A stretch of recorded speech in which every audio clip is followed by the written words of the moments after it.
What radio? The music you want. With your host, Keys Dan. I think with your IQ, you're unarmed and still very dangerous.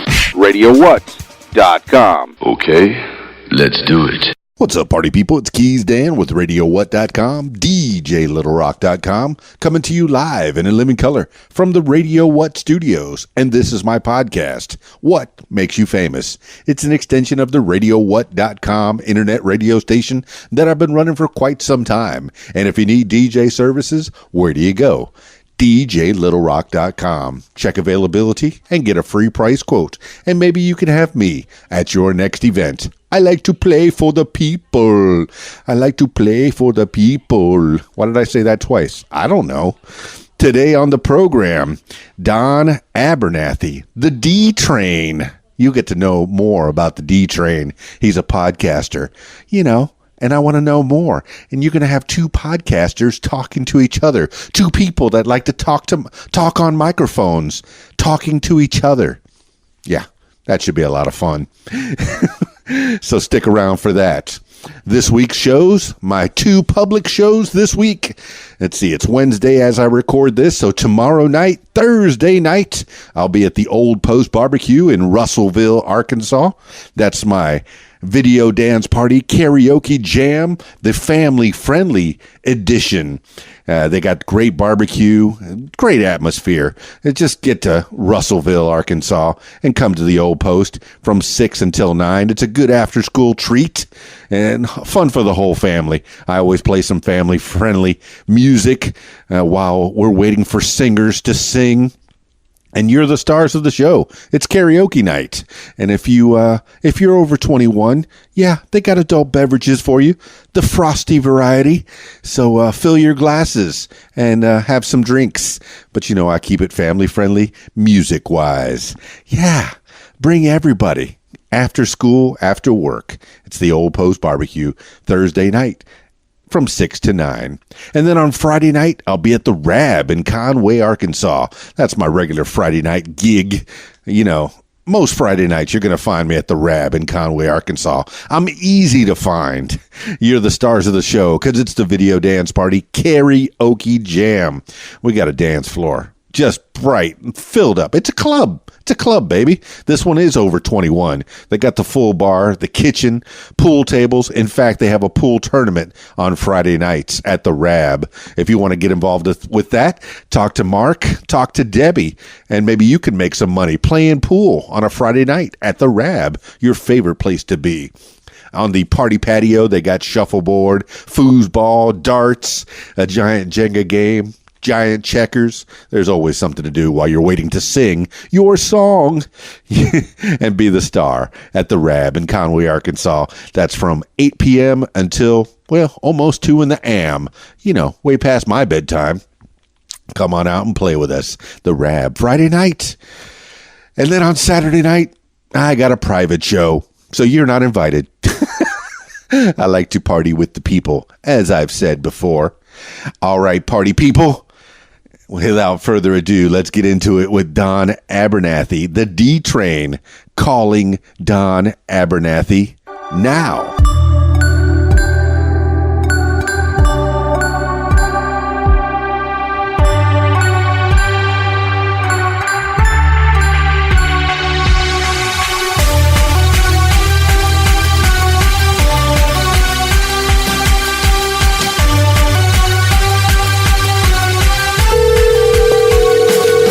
Hello. Don Abernathy, please. This is him. The D Train himself? This is him. Fantastic. It's obviously Keys Dan from the What Makes You Famous podcast. D Train, which is what I will call you from here on the podcast, because I love it. Love that name. You are a man of many talents, and one of the many talents is talking into a microphone. You do it a lot. Tell the people a little bit more about you, D Train. Well, as you said, my name is Don Abernathy. I was born in 1978 in the somewhat rejected city of Covington, Kentucky. I say that because people in Kentucky don't want Covington, and Ohio doesn't want it either. Covington is the beautiful city on the other side of the Ohio River from Cincinnati, but it is in fact part of Kentucky, and that's where I was born. I grew up in the hills of Kentucky until about second grade, until which point my parents moved me to Columbus, Ohio, where I grew up. Didn't lose the accent. Hung out there for a while, then moved out to California until about 2004, to where I relocated to Florida and have been here ever since. Man, I've been listening to you all day long in my ears, and I apologize for that. No, not even a little bit. I know you have several podcasts, and the one that I've been listening to the most, of course, is the water. Well, I say of course, but it's the Waterman and D Train show, and this show, it's. If you can think of a great morning show, it's a great morning show in your ears. It's a couple of guys just riffing off each other, telling stories, and it seems like your stories are endless. You've had a past where you've moved around a little bit, started in Kentucky. Well, maybe Ohio, maybe Kentucky. Is that what I'm saying? Is that what I'm hearing? It sounds like Texarkana on the southern part of Arkansas, which is where I'm at right now, where I don't know if it's Texas. I don't know if it's Arkansas. It's one of those border towns. So for any of your listeners who ever flown into Cincinnati, Ohio, to the Cincinnati airport, you'll be surprised to find that the Cincinnati airport does not reside in Cincinnati. It resides in Erlanger, Kentucky, which is about 20 minutes south of Covington, because, there's no room in Cincinnati for the Cincinnati airport. And my whole family, we are basically from northern Kentucky. If anybody's ever drove through northern Kentucky on Interstate 71, that's where the nice water tower that says Florence Shaw is located. And so, I grew up in northern Kentucky. My dad moved to Ohio, to Columbus, to find work, because at the time, before Amazon existed, there was very little work in northern Kentucky. Right. What did he end up doing? My father was he was an electrician by trade early on. He actually moved up to Columbus and got a job on the assembly line. Well, I can't even say assembly line, the production line of Calcan dog food. Okay. I'm familiar with Calcan. I've had puppies over the years. Master Food owns Calcan, but he wasn't satisfied with doing that, and so he went back to school. He grinded. He retired from Master Foods in California as an electrical engineer. So he basically went back to school. He found anytime there was a promotion opportunity at Master Foods, he would find out what the requirements were, and he would go to school and basically work his way up the line. What kind of work do you get as an electrical engineer, or what kind of work did your father get in particular, if you know? Basically, he was in charge of, after a while, maintaining the machines that actually can the dog foods, or for those who have cats who may have fed your cat Sheba and the soft pouches. He was basically in charge of maintaining those machines, which is hard to do in a place that doesn't want to shut down. He often tells people it's kind of like a mechanic whose job it is to fix your car while traveling 75 mile an hour down the freeway. And I think I'm in tune with that. Because this is a major production, a place that wants to keep the food preparation going, the pet food in particular. But I could see that, where he would have to fix machines as they were going. My stepdad works for American, but he works on the conveyor belts, and they are very similar to where they don't want those conveyor belts going down ever. So you have to fix them on the fly.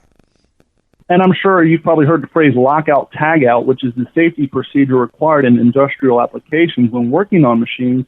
And as his business and his life progressed, he would travel. They sent him to France, Europe, Germany, all throughout. And by the time he was retiring, he was basically helping to come up with the safety procedures and the design implements of creating the new machines that were designed to create a new line of dog food, cat foods, and even M&Ms and other candies before his end of his career. So were these machines were designed to replace humans? Not so much. They were basically, for example, your dog food that comes in a can, or soups or Spam or anything for that matter, people don't realize the reason that your food is preserved in that can for a long period of time up until the point you open it is the food is actually cooked inside the can. It's heated up so that it gets all the oxygen out, and that's what allows the food to last so long in the can. But once you open the can, as you know, you're not supposed to keep it open in the refrigerator because it'll start producing rust. You're supposed to, put it in another container. And so he would help design machines like that and help keep them running because, as you said, when you got a company that large and has that many people on payroll, every hour is money. And so when you do have to turn machines down, it's got to be planned. It's got to be, minimum amount of time. And so he would work a lot of late hours. Man, I didn't know I was going to be learning about the canning process. This is fantastic, man. Well, interestingly enough, it's his line of work that kind of got me into what I'm doing nowadays, because I didn't realize what I was doing in middle school was called production. One of the jobs he got tasked with was to create training videos for his branch.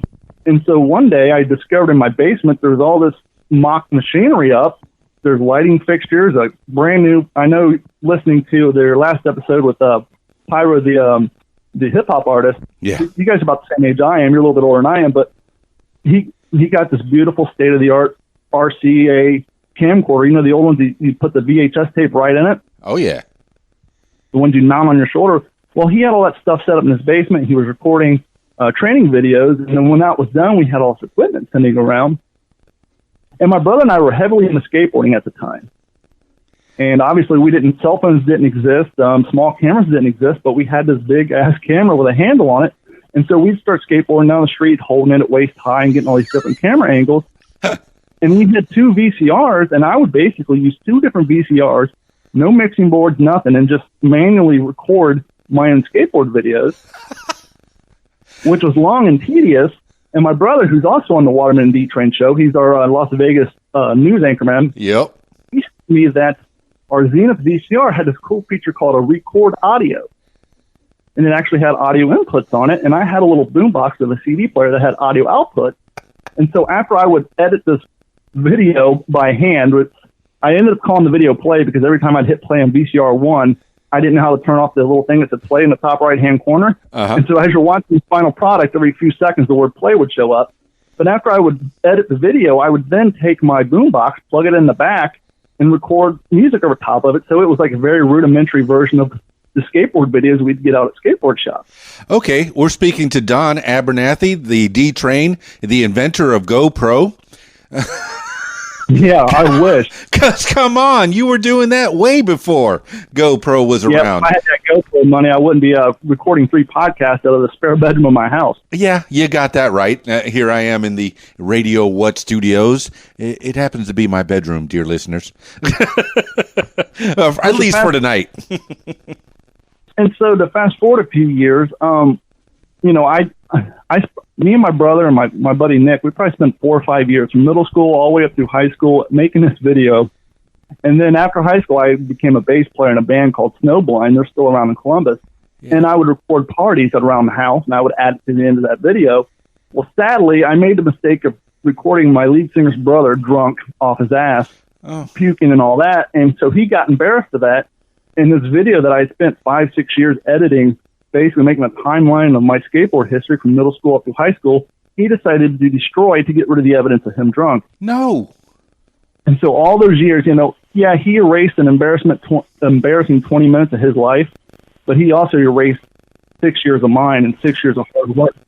And so, now at 41, I really wish I had access to that videotape because, who else would have a video? Well, everybody nowadays. Yeah. But people in their 40s and 50s, who else would have that long of an extravagant documentation of their childhood? D-Train, you sadly answered my next question. Where can I see this video? And sadly, I cannot see this video. No, and even if you could, with the quality of cameras nowadays, that old, 400 lines of resolution transferred into a digital copy, it would just be so horrible that no one would be interested in watching it anyhow. Hey, it's nostalgia, baby. You're 41, I'm 50, so we've eaten the same dirt. I'm from Miami. I was born and raised in Miami and the Florida Keys, but I've spent some time in Central Florida, where you're at right now. I've DJ'd some weddings on the coast, on the water there. So, tell me what life is like. All right, you grew up in the northern Kentucky, Ohio area, but what took you to your travels to take me through your travels to Central Florida? Let's go there. Well, one of the as somebody, not to get too far into the weeds, but I know we got some time here. And man, I don't put a time limit on these things. Well, that's the best thing about podcasts. You don't have a program director beating you over the head saying, come on, we got to roll calls and get to the next song. I don't miss terrestrial radio all that much because of that. Well, I worked in terrestrial radio for 5.5 years. We'll get into that later, so you and I can relate on a lot of things on that.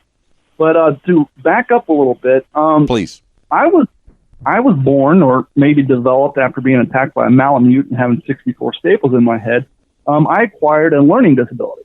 Oh. And so from second grade all the way up through high school, my reading was horrible.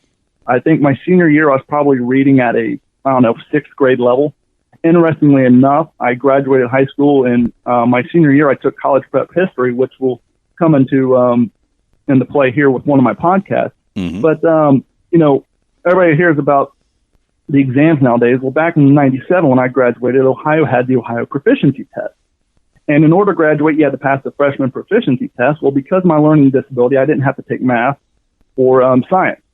Math or reading. But I was in LD classes for science, reading, and math. Now, my fiance nowadays, she is a 4th grade teacher, and they have all kinds of great, things in play for kids with learning disabilities. They don't refer to them as learning disabilities. Now they got all these cute acronyms. But back in the 80s and 90s, they were honest with us. They said, hey, you're an LD class. Mm-hmm. Which me and my cynical friend said, yeah, LD for literally dumb. And because it was such a new thing, they didn't have these nice big classrooms for kids with learning disabilities. They would find an old storage unit somewhere or an old broom closet, and they would get a semi-retired teacher and put the 4 or 5 you in there. And they say, okay, you're an LD, you have your LD math for this period. And then at this period, you go into what they would call the mainstream classes. So that'd make you feel real great about yourself. Hey, I'm not in mainstream for these classes because I'm too dumb. And so clearly I graduated high school, never went to college. Being in an LD class, they would take you to places to see what sort of rudimentary skills that you might have to try to make a living after you graduated. Right. They'd take you to these places and have you do, okay, this person would be good, working in a warehouse, assembling widgets or this, that, and the other thing. But that really didn't do much for me. And so my senior year of high school, I had no idea what I was going to do with my life. No trade schools in your future, at least? Nothing? No trade schools, nothing. Like I said, right after high school, I got into a rock band, did that for 3.5 years. Right. But I played a decent bass. I refer to myself as a copy machine. You show me what to play, I can play it. I can keep time. I have an ear for music, but I can't pick up a bass and just jam out with people. And my dad's tried to get me to go to his band practices. I'm like, dude, I can't just sit down and play. I'm not that good of a bass player. Oh. But one of the things, almost like a survival skill, other than the ability to be quick-witted, because obviously back then, when you have a learning disability and the kids in the mainstream, they would, as you know, back then, kids made fun of everybody for everything back then. Oh, yeah, I was the fat kid, so I had to be funny. I understand that. I'm in tune with that emotion. Well, and the interesting thing is kids would make fun of kids for anything. So you got made fun of for being fat kid. I got made fun of for being the ultra super skinny kid. Okay. Metabolism was so fast as a child that my dad took me to the doctor as a kid because he thought I was malnourished. And the doctor's like, no, he's just got a super fast metabolism. And so, I was skin and bones. Hey, your father must be a pirate. He left you a sunken chest. You take your shirt off in gym class and all that stuff. And so, as you said, when kids make fun of you, you either have two options. You can curl up and cry, right? Or you can develop a thick skin and a quick wit and the ability to fight back verbally, which comes great into the line of work that we do now. That is correct. But one of the other survival skills that I picked up on is I picked up on the ability to recognize opportunity when it came. And over the last 5 years, I've kind of weeded the phrase luck out of my vocabulary because I don't believe in luck. No, the only people I think you can make your own luck. Yeah, but I think whatever you call it, you make your own destiny. You make your own. Well, sure, and that comes with the ability to recognize opportunity and to take advantage of that. Right. In my mind, the people who are only lucky in life are people who win the lottery, because that's pure luck, or people who were born into the sperm lottery where they're the child of a multimillionaire. Other than that, anybody who's successful in their life, I don't feel they were lucky. That I feel that they saw opportunity and either planned for the future or they figured out a way to take advantage of opportunity when it presents itself, because I think everybody in their life, opportunity presents itself, but not everybody has the ability or the fine-tuned eye to see that opportunity when it comes and to take advantage of it. That is correct. And so shortly after high school, I got married at 21. My father-in-law, he painted ambulances for a living in Grove City, Ohio. Okay. And so he got me a gig. I actually built ambulances for 3 years. I won't bore the audience with that. Hey, I was a firefighter for 10 years down in Key Largo. I can appreciate ambulance building, the ways that fire trucks and ambulances are built. Take me into a little bit of that. I don't know if you ever looked at the badges on them, but I actually worked for Horton. Horton was one of the leading ambulances for the longest time. Nope, I had an E1 and LaFrance were the two that I really drove a lot down there.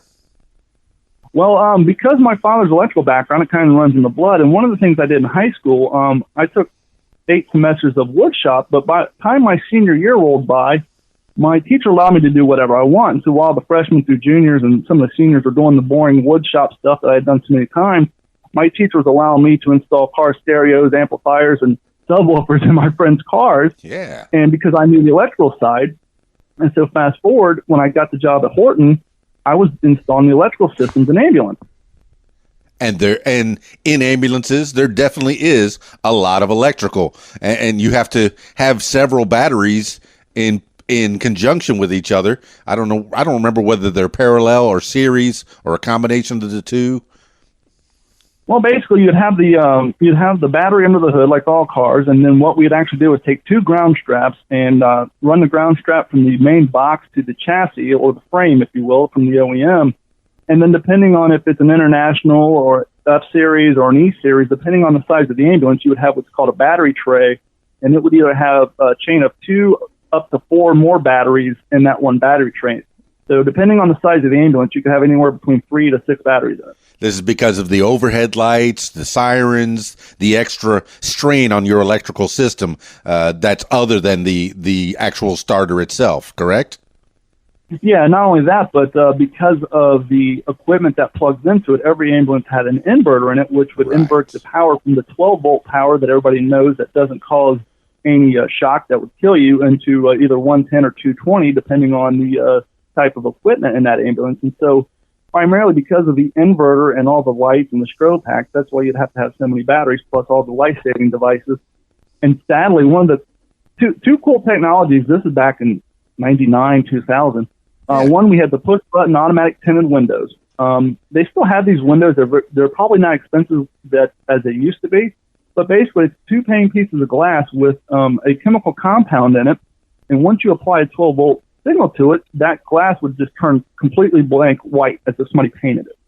And so if somebody was in the ambulance that was in a bad way, or maybe a celebrity, or you needed privacy, you just hit the button, and that window that was pretty much 99% clear was now solid white, which I always thought that would be a cool technology to have on limousines. I don't know why people didn't ever pick that up. That's some James Bond stuff right there. And I do notice going down the street, whenever an ambulance does have the chance to pass, most of the time you can see right in. And I do think that probably affects HIPAA laws and privacy statutes of some kind. I always wondered about that. And you had this glass that was opaque at a touch of a button. Yep, but I'm sure it increased the price point greatly. I suspect you're right. The other sad technology, and it's nothing big now. I mean, you can get an Escalade with it, or even a Suburban nowadays. But back then, particularly the New York trucks and the Boston trucks, we would have to put keypad blocks on them, because what would happen is, in New York, paramedic pulls up in front of a building, runs inside to help the victim. All the tweakers would come, invade the ambulances, and steal all the medicine and needles. And so what they would have to do is, obviously you can't have a paramedic fumbling with keys, and so we'd put push buttons so they can come in, type the code, unlock the ambulance so they can get in and go about their day. But if we didn't actually put those buttons on there, junkies would come and clear out the ambulances while the paramedics were trying to help people out. Yeah, I think Mom had a Cougar with a keypad on it for easy access. So, I suspect that's similar to what you were setting up on these ambulances, right? Sure. And so, at the time, we didn't have streaming audio. Pandora didn't exist. We were all, stealing music on lime wire and bear share at the time. But, while we were working in the ambulances all day, now this isn't like an assembly line plant like Ford or Chevy. This is more like, I tell people, like West Coast choppers, we would pick up a chassis from the Ford plant or Chevy or International, and a guy in the back would weld together a box. Our wiring harnesses are built by hand. They'd pull it into a spot and have a crew of 5 basically build everything from the ground up, just like all these car customization shows you see on Velocity Channel. So no mass production here on this. This is No. a lot of handwork here. Yeah, mandatory 12 hours a day plus 5 hours on Saturday. If you clocked in a minute late, you got a point, and if you clocked out a minute late or early, you got a point. 21 points, you're out the door. So it was very strict at the time. And so I was listening to a lot of talk radio. I was listening to Howard Stern, Opie and Anthony, and it's so funny. I would sit there and say, man, I can do that guy's job. Gary, the producer, I can do that job. Or, so-and-so, anybody can do all that stuff. Well, I was working at Horton on 9/11. And I actually watched the towers fall on the 14-inch black and white TV. Yes, ladies and gentlemen, that's how long ago it was. The security guard still had a black and white TV at his stand. And right around that time, I had gotten a divorce. I was out partying, getting points, racking points up. Long story short, I ended up losing my gig at the ambulance plant because I was 22 years old, going through divorce, out drinking, oversleeping, and not getting to work on time. Oh. And so I lost my job, as you know, because you were there after 9/11. The economy tanked. Jobs are hard to get. Jobs are hard to keep. Yeah. And so I sat around for 6 months living off my 401k, sitting on my computer all day, producing beats on an old software called Fruity Loops. I remember Fruity Loops. And every once in a while, if you listen to the Waterman D Train show, you'll hear me playing some of these old house music in the background that I produced on a compact Presario with a 200 megahertz processor, 128 megabytes of RAM. I mean, we're talking rudimentary stuff, but I was spending all day long on my computer. Yeah. And my dad called me. He's like, hey, what are you going to do with your life? I'm like, well, I'm sitting around spending 12 hours a day on my computer. I'm seeing these advertisements for something called A+ and Microsoft MCP and MCSE, and maybe I should go to school for computers, because if I want to sit around on a computer for 12 hours a day, I might as well get paid for it.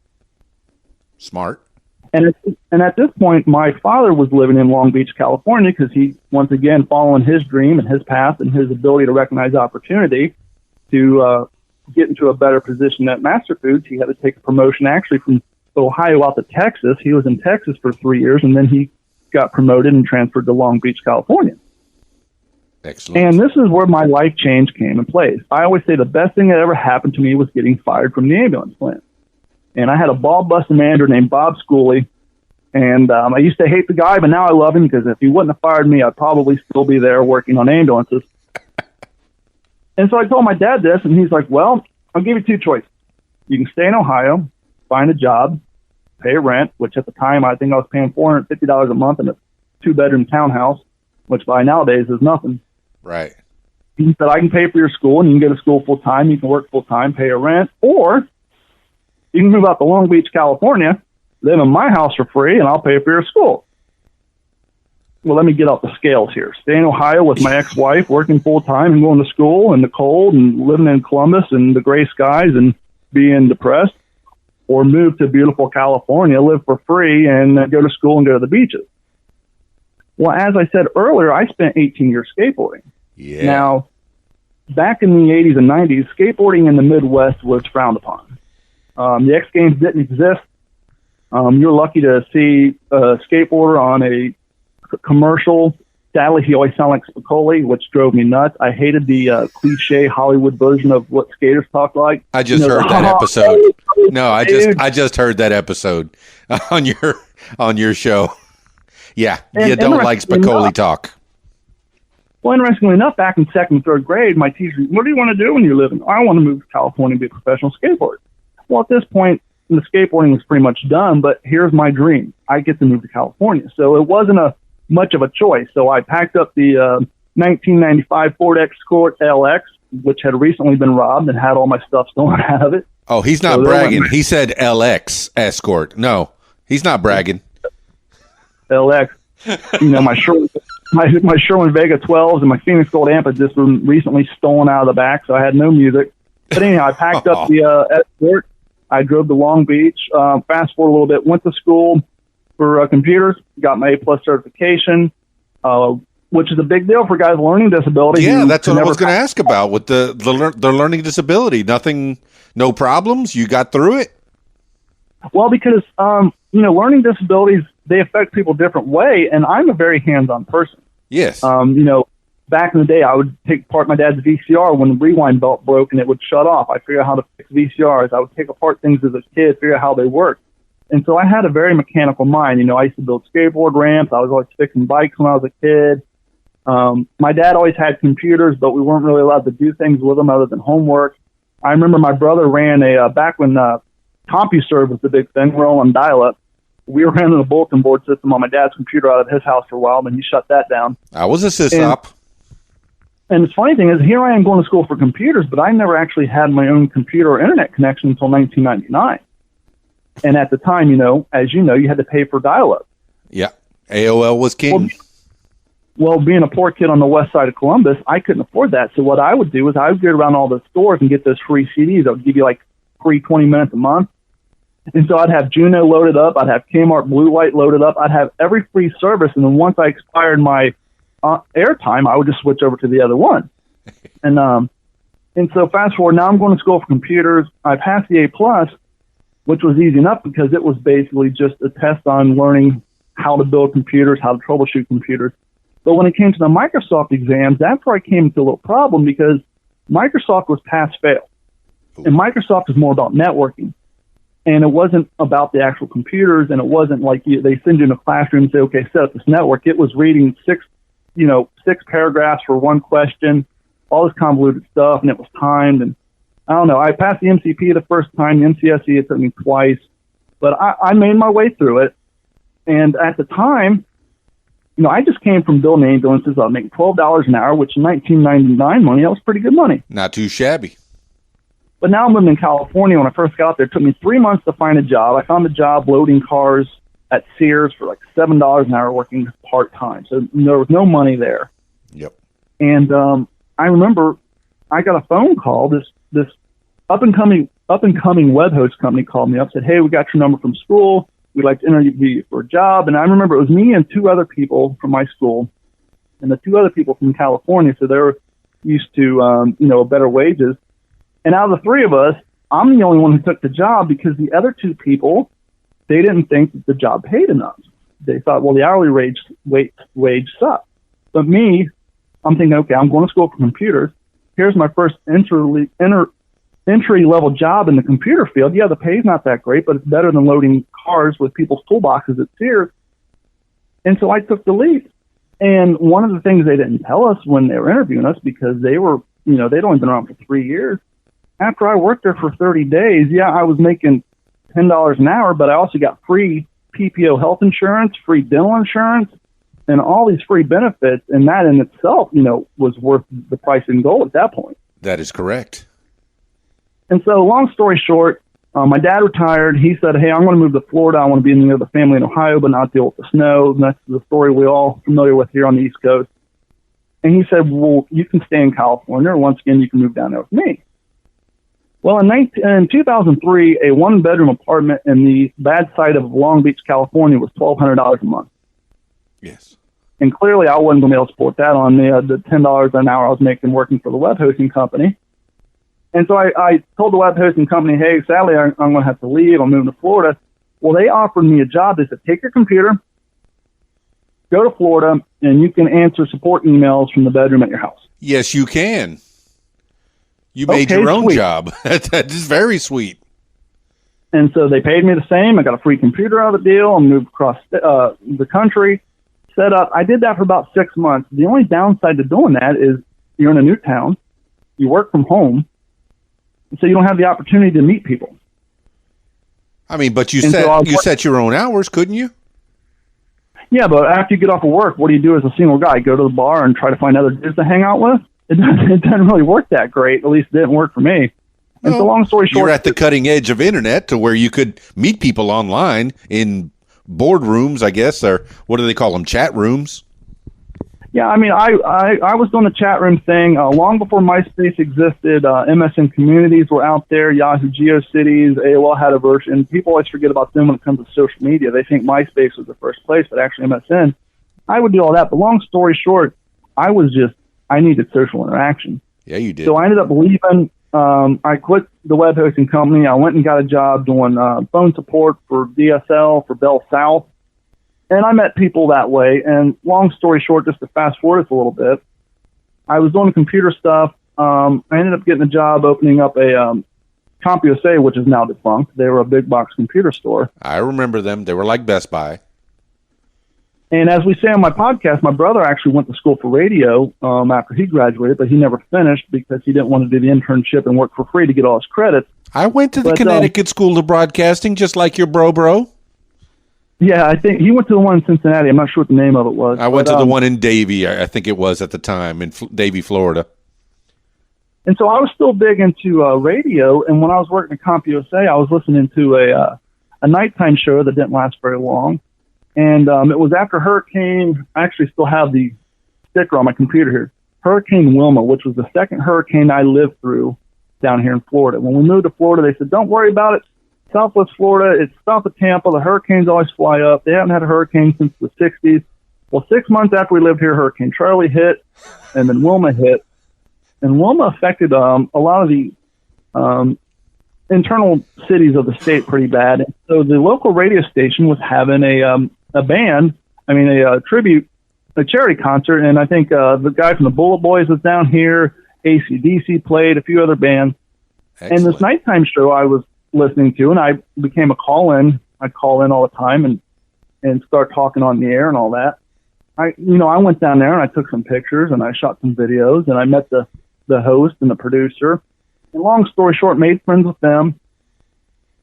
Started hanging out with them on the outside. And it's like, now, hey, got my foot in the door of this radio thing. Yes.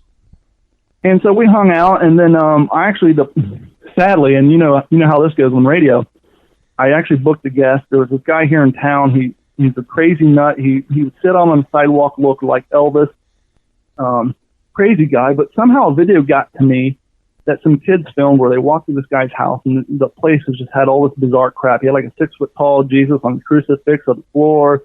He had all this naked photos of dudes on his wall and all that stuff. And so anyhow, I booked him for the show. And the night that he was supposed to be on was the night that the show got fired, because as you know, they fire people on Fridays right after the end of their show so they don't talk bad about the company on the air. Right. And so I was probably in the studio 3 or 4 times, and that dried up quickly. And I was like, well, there goes my radio thing. No, but you're a real broadcaster. You're not a real broadcaster unless you get fired from a radio station for whatever reason. Sometimes it's just as simple as they're changing formats. That we went from country to rock, so we're going to change everybody. So you are a real broadcaster. Well, at that point, I wasn't even hired. It was like I was just doing them a favor. Hey, I can get you this nutball on the air and all that. But I was also a listener of the afternoon show, and they were still on. And they're still on today. The Stan and Haney show. It's on 96K Rock FM, WRXK, Naples, Fort Myers. They've actually been working together and on the same radio station since 1997. Wow. Which in terrestrial radio is a huge long time. That is staying power for sure, man. There's only a handful of people. I mean, you can count a handful or maybe 2 handfuls of radio personalities that actually make any kind of money. Yeah, as you mentioned, Howard Stern, Rick Dees, and Casey Kasem. Those are the ones that made a bunch of money. For the most part, people don't make a lot of money on radio. And not only were they on radio, but they're actually on a 100,000 watt stick, which is also rare nowadays. Big time. There's only, I think, 100,000 watt stations. Sadly, the position of the station, a lot of our signal goes out into the Gulf, and on a clean day, you can pick us up in Cuba. Yeah. But anyhow. Yeah, I had 50,000 watts in South Florida, I think it was Homestead, Florida, and it went to Cuba, Yeah. Yeah. So we had a lot of listeners in Cuba.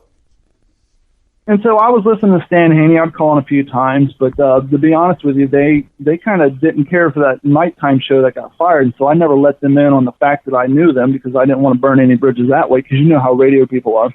Oh, yeah. And one day Stan was complaining that his computer was causing problems. Now, you know from working in radio that radio people are very cautious about letting fans into their personal life because they don't want people to try to exploit them or, talk this and that and all that. And so, obviously, he's not really interested in allowing a fan to work on his computer. Right. But what it was is I said, hey, not only can I fix your computer, but I can do it remotely. So I don't have to step foot in your house, and you get to see everything I'm doing. Well, now there's no threat to him because now he don't have a weird fanboy coming to his house, and he don't have to worry about somebody snooping through his computer. So long story short, I was able to fix his computer remotely, and then he had me log into Haney's and fix his. And I would call in a few times, and then one day Stan reached out to me and said, hey, can you do anything with websites? Matter of fact, I can. I work for a web hosting company. I've actually been building websites since 2003. I manage my own websites. He's like, well, can you build us a website, and can you handle it and manage it? Sure can. Did all that for a while. Well, Haney's best friend was also his guitar player in his band, and he was their producer. And sadly, he died in a motorcycle accident. Oh. And they were struggling finding producers. They would, the station would bring people in that, they really didn't have good chemistry with, this and that. And so I was building their websites, and then did that for about 5 years. And then Haney's girlfriend at the time, she got tired of dealing with the Facebook stuff because all the bad comments and messages and all that. She's done with it. And so they reached out to me again. Hey, can you manage our Facebook page? Sure. I already manage 4. I can manage yours. Now, D Train, let me nail down the timeline on this. You said you were doing websites since 2003. When did you actually get to Central Florida? I started doing websites in California in 2000. Well, actually, I was doing websites rudimentary websites. I was doing the whole MSN stuff in Ohio in '99. But like front page and HTML and stuff like that? No, like I said, it was very similar to Facebook now. It was basically put photos in and you had friends list and all that. It wasn't until I was in California and worked for Lunar Pages that they gave me a free web hosting package and Dreamweaver so I can learn how to do all the HTML stuff and to troubleshoot people's websites when they had bad scripts and all that. Gotcha. And so I moved to Southwest Florida, Fort Myers, Cape Coral area in 2005. I started doing Stan and Haney stuff, I would say, maybe 2012, maybe. And you were doing it, from the West Coast, you were going to the East Coast, or you had already made the trip to the East Coast? No, I moved to Southwest Florida in 2005. Okay. So I was only in California for 3 years, and when my dad retired, I moved down here, and I kind of fast forward a little bit, but when I was working at CompUSA, I'd gone to school for computers. I had more certifications than anybody in the tech shop because I was hired last. I had the least amount of hours, and I was getting paid the least. Oh. And my dad's like, hey, I didn't put you in school for you can make $8 an hour. So that's when my dad and I decided to create Act Computers. We opened up our own IT firm in 2004. So from 2004 until present day, I run an IT firm. Excellent. And so that's how I was able to log into Stan Haney's computers and fix them because that's what I did for a living. I ran an IT firm. I was fixing computers, managing networks, and all that fun stuff. Yeah, that remote technology is amazing because I run Sam Broadcaster on my RadioWhat.com internet radio station, and I'm able to reboot it from remote. And that, I've since lost that technology. Is there still a way to do that? Because the one that I was using doesn't work anymore. Do you know of one that you can do remote access on? If the computer's up and running, there's, I use a company called Splashtop, but there are actual network devices you can put on the network that will allow you to manage computers remotely. I can send you some information off the air about that. I don't have any on top of my head right now. Cool, thank you. The software I use just runs in the background, kind of like the TeamViewer and all that. Different company. You and your dad opened Act Computers when 2014, you said? 2004. And the reason we're Act Computers, that's great. Yeah, because back then people still used the phone book and say ACT put us at the front of the computer. Better believe it. Phone book. And we joke around and tell people that we're affordable computer techs or Abernathy consulting teams and this and that. But there really wasn't anything other than, hey, we want to be close to the front of the phone book. Yeah, we want to be at the top of the computer list in the phone book. Excellent. And so, long story short, now I'm managing Stan Haney's webpage. That's part of my package. It's just, I created the site, I would update it. When I was driving around town, if they were talking about something on the air that I was that was going on out in public. If I was nearby, I would stop, take pictures, send it in to them, and post it to their Facebook page. And so I was kind of going like a digital, kind of like their digital producer, if you will. And then it's a great webpage, very functional. I mean, and lots of content to look at. I was going through it today, and it was just, there's so much to see. And I like that all your podcasts are hosted on it as well. Yeah, that's part of the Digital 410. You know, the Digital 410 thing, going back to 1999, right? I was writing a screenplay when I was married. Okay. Screenplay and plot. And the main character's name was Donovan, because I didn't like my name Donnie at the time. I was like, Donnie's a dumb name. Went by Don as I got older. But I thought Donovan was a good, strong name. And as having a learning disability, I misspelled it. So it's spelled Donavin, because I sounded it out. So that's why Donovan 410 is misspelled. But It's Donovan McNabb, his name the same way, so it's not a big deal. And so when I worked for Lunar Pages and they gave me the free website, I needed a URL. Okay, d-410.com. So d-410.com has actually been in existence and up and running since 2003. That is cool in the gang, man. Well, and where the 410 came from is back with pager technology. Remember, we all had our own little codes. We had our pager codes back before cell phones. My pager code was 410. Oh, okay. 410 was the number that kept popping up in my life. Obviously, in the 90s, 420 was big. That was my girlfriend's code, so me, half of hers, 410. The store number of the Little Caesars I used to work at was 410. My login code as a lawn care company I did telemarketing for was 410. And so the number 410 just kept popping up. We're in some Jim Carrey territory here, man. Number 23. This is great. And like I said, I didn't get my first internet access until the late 90s. Well, back before Facebook and MySpace, we didn't trust the internet because we're old school. We were raised not to trust strangers, right? Right. And so nobody went on AOL or CompuServe with their real name. You didn't put Don Abernathy out there. You needed a screen name, a handle, if you will. And so I had this screenplay I've been working on. The main character's named Donovan. 410 was my number. So since 1999, my screen name on Hotmail has been Donovan 410 to this day. That's my Xbox screen name. That's Donovan 410. And so that's where the D410 has been in play. And so to fast forward, I know for your listening audience, they're probably getting busy from all the back and forth. Dude, I'm fascinated. You've led a life. Everybody's got a story. And D Train, you have a story, man. This is great. Well, D Train actually, that was my radio name that was given to me by Stan and Haney, and I'll get to that momentarily. Uh-huh. And so now I'm managing their Facebook page. I'm hosting their website. And back to opportunity. And maybe, you know what, some people might say this next part's luck, but I think it has to do with all the groundwork and the 6 years of working for free. Because if you want to get in radio, the best way to do it is work for free. You got that right. As you know. And so I've been managing their website for free. I've been doing the Facebook stuff. I would edit some audio. I'd send in some bumper stuff, and that they would actually use on air. And here's a cool thing. Long before I got into radio, that nighttime show that I was telling you about, yeah, when they got fired, the producer went on to be one of Mancal's many, many, many producers. He had like 8 producers. And at the time, Josh Green, he's that comedian that has autism. Okay. I think he just won like Last Comic Standing, and the producer said, "Hey, I'm going to have this guy on. Can you build a bumper for me?" And so I went out and got a 40-0 background music, and I took some clips from him, and I produced this intro for him, and it actually got played on Mancal's show syndication. So long before I was ever in radio, a bit that I produced was syndicated across the country as an intro for Josh Green, or Josh Blue. I'm sorry, Josh Blue is the comedian's name. Yes. So I think I've heard that name on Rogan. Yeah, to me, that was it. Like, hey, something I did at home on my computer just got played across the nation. You better believe it, man. To me, that was it. That was the end-all, be-all. Yeah. But little I know, 4 years later, I'd be working in radio, and how that came to be, with all the groundwork that I put in, the fact that I would, because at the end of their day, they would send me bits to upload to their website, and I always did it. No matter what I had on my calendar, I made sure that I made time to get their website so it was up to date every day. And so doing that for 5 years, they knew that I was reliable, and that I was a hard worker.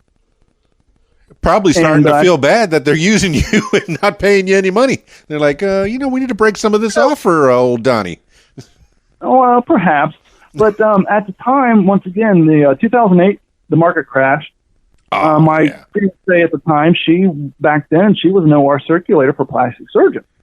And so she was making great money, getting bonuses from the anesthesiologist, getting monthly bonuses from the plastic surgeon. That's what I need, a sugar mama.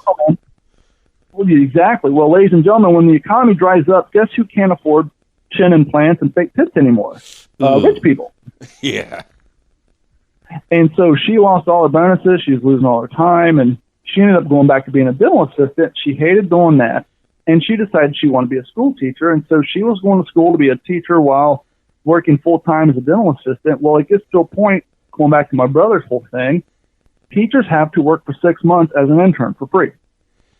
Yeah. And so now we're like, crap. Our dual-income house is going to get down to single income. This sucks. And I remember she had to start on January 14th as an intern, right after all the holiday season. Right. What year was this? 2009?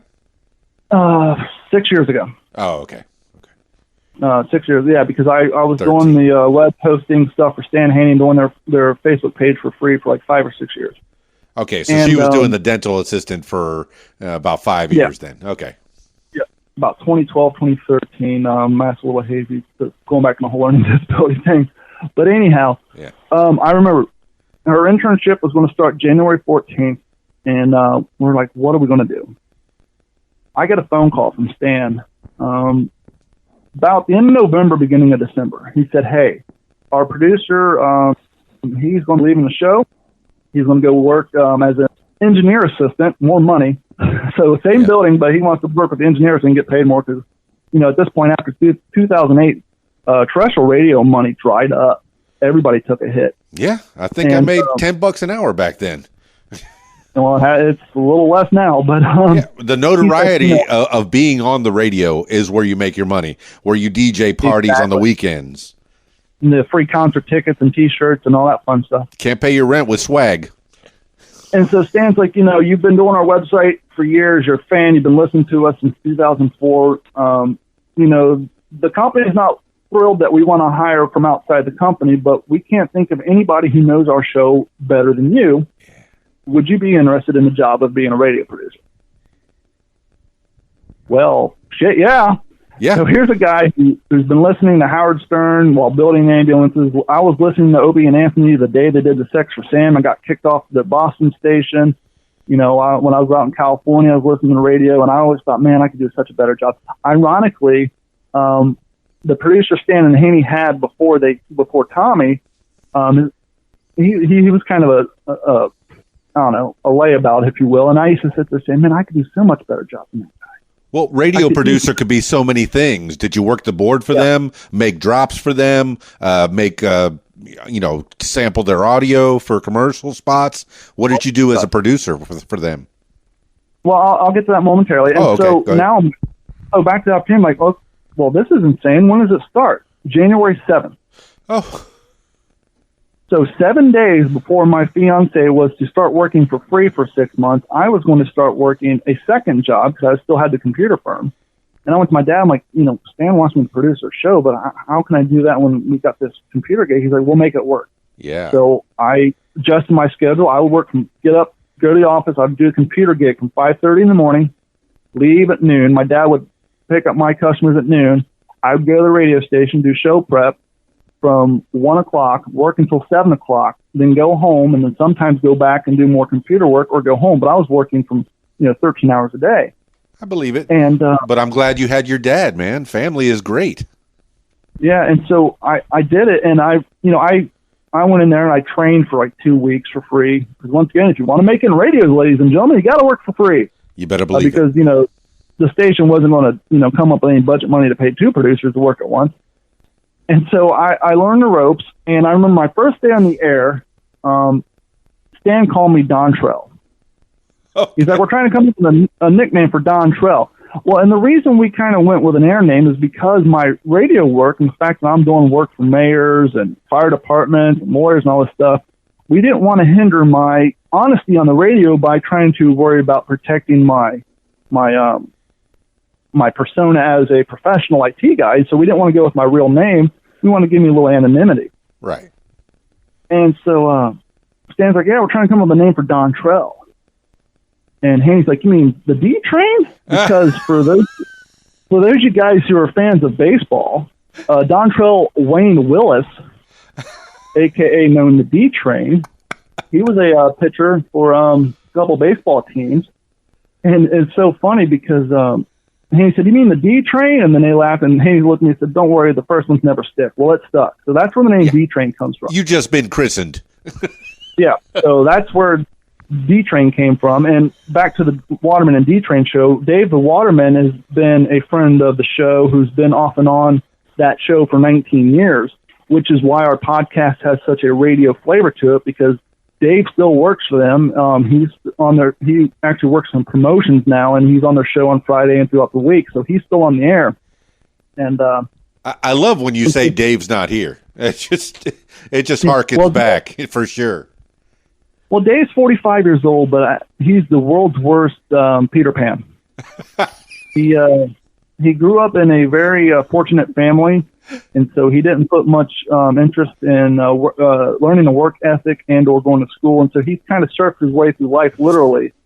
And that's either a good thing or a bad thing, but he's not the most reliable guy. I think out of our 89 episodes of our show, he's missed like 5 of them. But you pick on him so much, man. I love his vocabulary. Gnarly. Yeah, he's got that Spicoli thing, and for a while, anytime he would use those crutch phrases, I would shoot him with a Nerf gun here in the studio to try to get him to vocabulary, because he would say stoked like 6 to 8 times an episode, and he just had these clip words. Oh my goodness, stoked. Yes, you called him on that one. I just listened to that one too. Gnarly. So I would end up shooting him with a Nerf gun here in the studio. But to answer your question, producing, I would book their guests. I would obviously you got to take phone calls and fill out price sheets. That's the key role to any good producer. But I would book the guests. I would find news stories. I remember, I think it was my 3rd day on the job, Sandy Hook happened.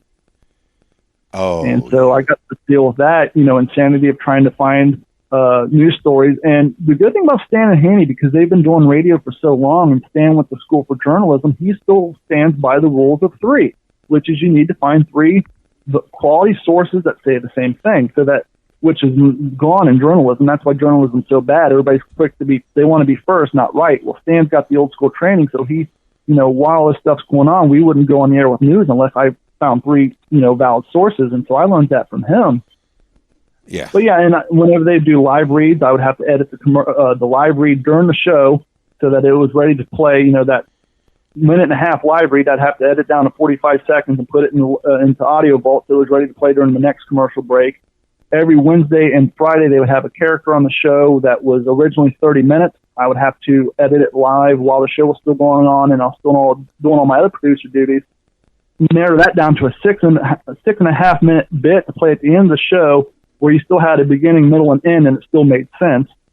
And so that's where all my, the years of producing, techno on my computer and all the video stuff came into play.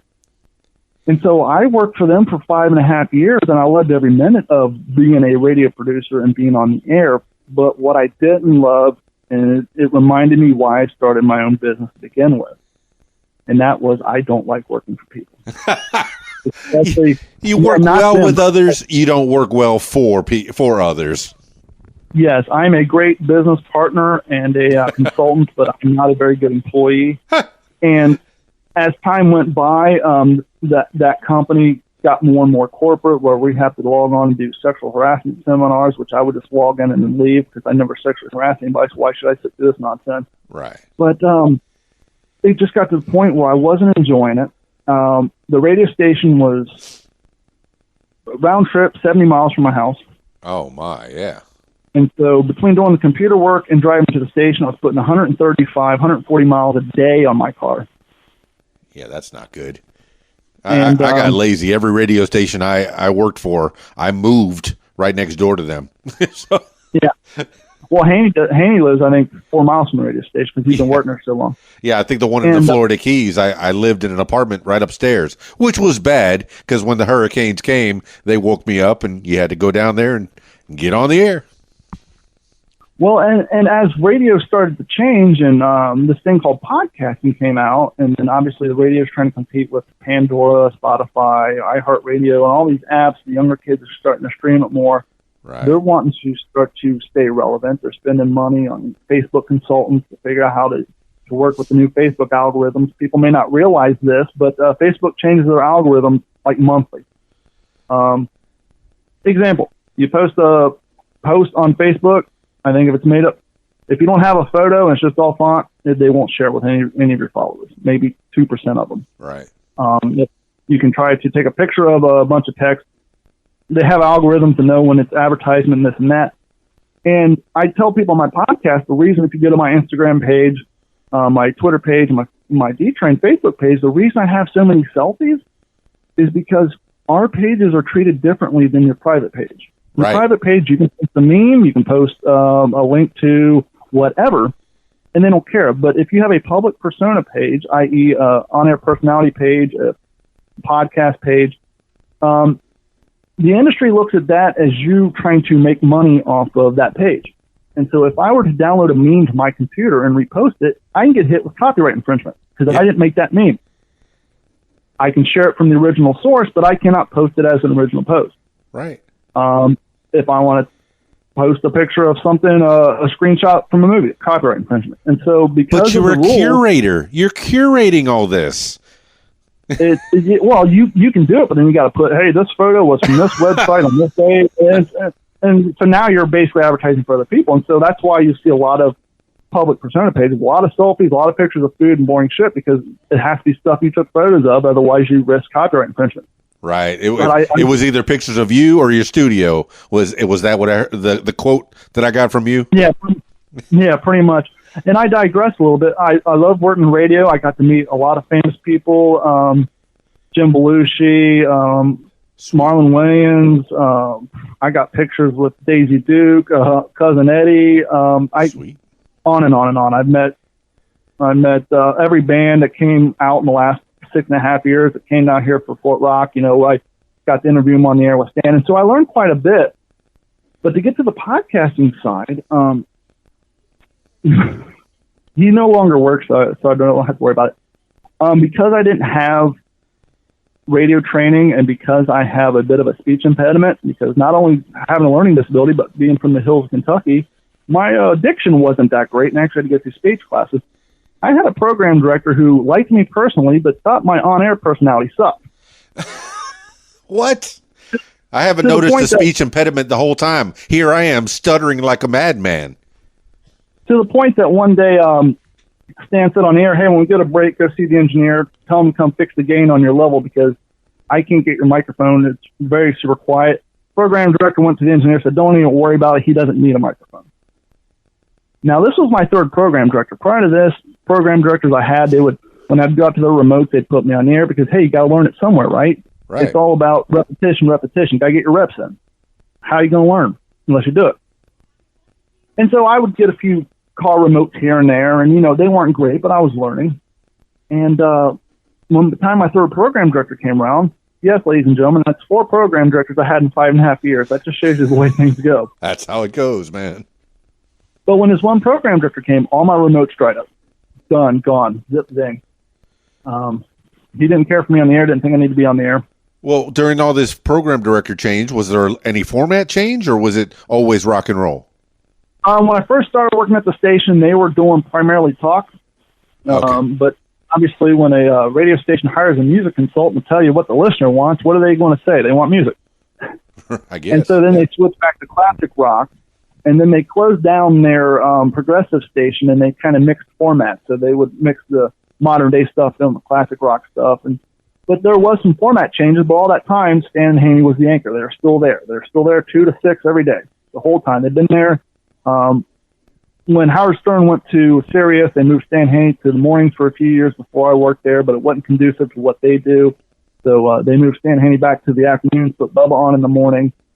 And so the station did go through some changes, but the program directors didn't really come and go with the station changes. They just came and went with the budget changes, as you know. Yeah. And so now they're like, hey, we need to get into this podcast game. We need some podcasts. And so the program director went to Dave. Said, Dave, we want you to do a podcast for us. You say Dave Waterman. Well, Dave the Waterman. Dave has no technical know-how. He has no money. He doesn't even have a computer. And Dave is a great guy. He works hard, but he's not a self-starter. He's very codependent. And they tried for like 3.5 months to get Dave to do a podcast for him. And I think he came in one day, he recorded some stuff on his cell phone in his garage. It was unlistenable because the audio quality was so bad. Right. And Dave being a heel, people love when he fails, and so they were laughing that he couldn't even pull that off. Oh. And the program director reluctantly came to me. Now, at this point, I had already been taking Stan and Haney's shows every single day and uploading them to the internet. So they already had a podcast going. Yeah, it's already a podcast. That's it. Program director would take segments of his show, put them up there as a podcast, but now they only have 2 podcasts on the station. And as you know from going to my page, one of my other hobbies that I got into about 10 years ago is I'm a World War II reenactor, which goes back to me saying the fact that I took college prep history my senior year comes into play in the future. Yep. About 2003, I fell in love with World War II. I tell people I have an unexplainable, unquenchable desire and thirst for all things World War II. What's your favorite gun from World War II? Your favorite personal weapon? My favorite personal weapon, just because I own one, is my M1 Garand. Some people call it M1 Grand, but this guy's name was John Garand. Is that the M1917A6? That's the M1 Garand with the 8-round loadable clip that goes ping. That's why Hollywood's lazy. Yeah. And World War II movies are big. They say, hand me a clip, hand me a clip. Well, 30 years later, when you see a movie with a guy with a magazine and his AR-15, he still asks for a clip because the writers don't know any better.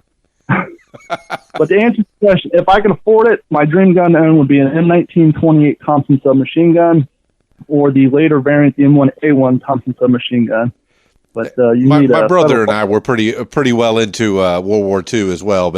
And I had models of Hellcats and Tomcats and Lightnings and stuff hanging off my ceiling. So I'm very interested in this. I haven't listened to your Scuttlebutt podcast yet, but it's in my feed, ready to go. So tell me more, D Train. You know, the World War II stuff has really gave me access to doing cool stuff that I've never would have had an opportunity to do before. I have a friend of mine up in Central Florida. He owns 3 Sherman tanks, 2 Hellcats, all kind of heavy equipment. I get to go out and do reenactments with them. If you go on YouTube and look for Season 2, Episode 1 of Military Collectors, I'm prominently displayed in that episode. A few months back, I was able to dress up in full Army Air Corps and do a photo shoot in front of the movie Memphis Belle. It was the B-17 that was redesigned to look as the Memphis Belle because the original one's in the museum. Got to do that. I got to go out to the National Museum of the Pacific War in Fredericksburg, Texas. I just uploaded a video of that trip. Did some podcasts out there from their location. And it's kind of a cool story how I fell in with them. One of the things you do and how you and I met was through Instagram. Yep. I do the same thing. When I see somebody post something cool, I reach out to them. Yep. And the National Museum for the Pacific War was posting this video about how someone's doing an independent film on their property called Walking Point. And so I sent them a message, said, hey, my name is Don Abernathy. I host a World War II-based podcast called What's the Scuttlebutt? I'd like to talk to you about your movie you're working on. Would you be interested in doing a phone interview? And they replied back and said, well, yeah, where can we hear some of your shows? So I sent them the link to WTSPWorldWar2.com. Yes. And they sent me a message back like 2 days later. They said, where are you located? Florida? ? I said, yeah, I'm down in Tukwila, Florida. And they're like, well, we're actually going to be in town in 3 weeks to shoot the last scene of our movie on this place called Bokeelia on Pine Island. Yes. Are you familiar with it? I'm like, yeah, it's 30 minutes from my house. Yes. It's right behind my dad's house. And they're like, well, in order to do this interview, do we have to come to your studio or can you come to us? Would you be interested in coming out to the cast house? Let me see. And so I set things up with them, and it went from doing an interview with them at their cast house to coming out and having dinner with the full film crew and cast the night before. Then once they realized once again, a key to being around people who in Hollywood or music, as you know, is one, pretend like you're supposed to be there, and Sure. two, don't act like a fan. Oh no, act like you're supposed to be there. I've gotten backstage at many concerts because this is my spot right here. Yep. Well, and the 5.5 years working in radio and, doing stage announcements in front of 16,000 people, sitting right next to, the guys from Megadeth or, being around, all the actors that would come in to do the Stan Haney show, I realized early that actors are regular people just with a cooler job than what I have. Correct. And so once I went out to dinner with them and they realized I wasn't going to be a fanboy or being in the way, they said, well, you did this World War II stuff. Would you mind coming out to the set tomorrow? Sure. And so they actually, Jeff Copsetta, who is the living history director out at the National Museum of Pacific War, he was kind of their history consultant for the uniforms and all that. And so he was out there, and I went out there, and I was helping the actors get their leggings on and helping Jeff get them all dressed in their gear and this and that, and I would help do some set production stuff. And there's one scene at the end of the movie, if you see the Walking Point movie, you'll see an American flag blowing. I'm actually the guy holding the leaf blower off scene, making that flag move, and they gave me credits in my name and the credit for all that. Come on, But, best boy, grip. What, did you get any title?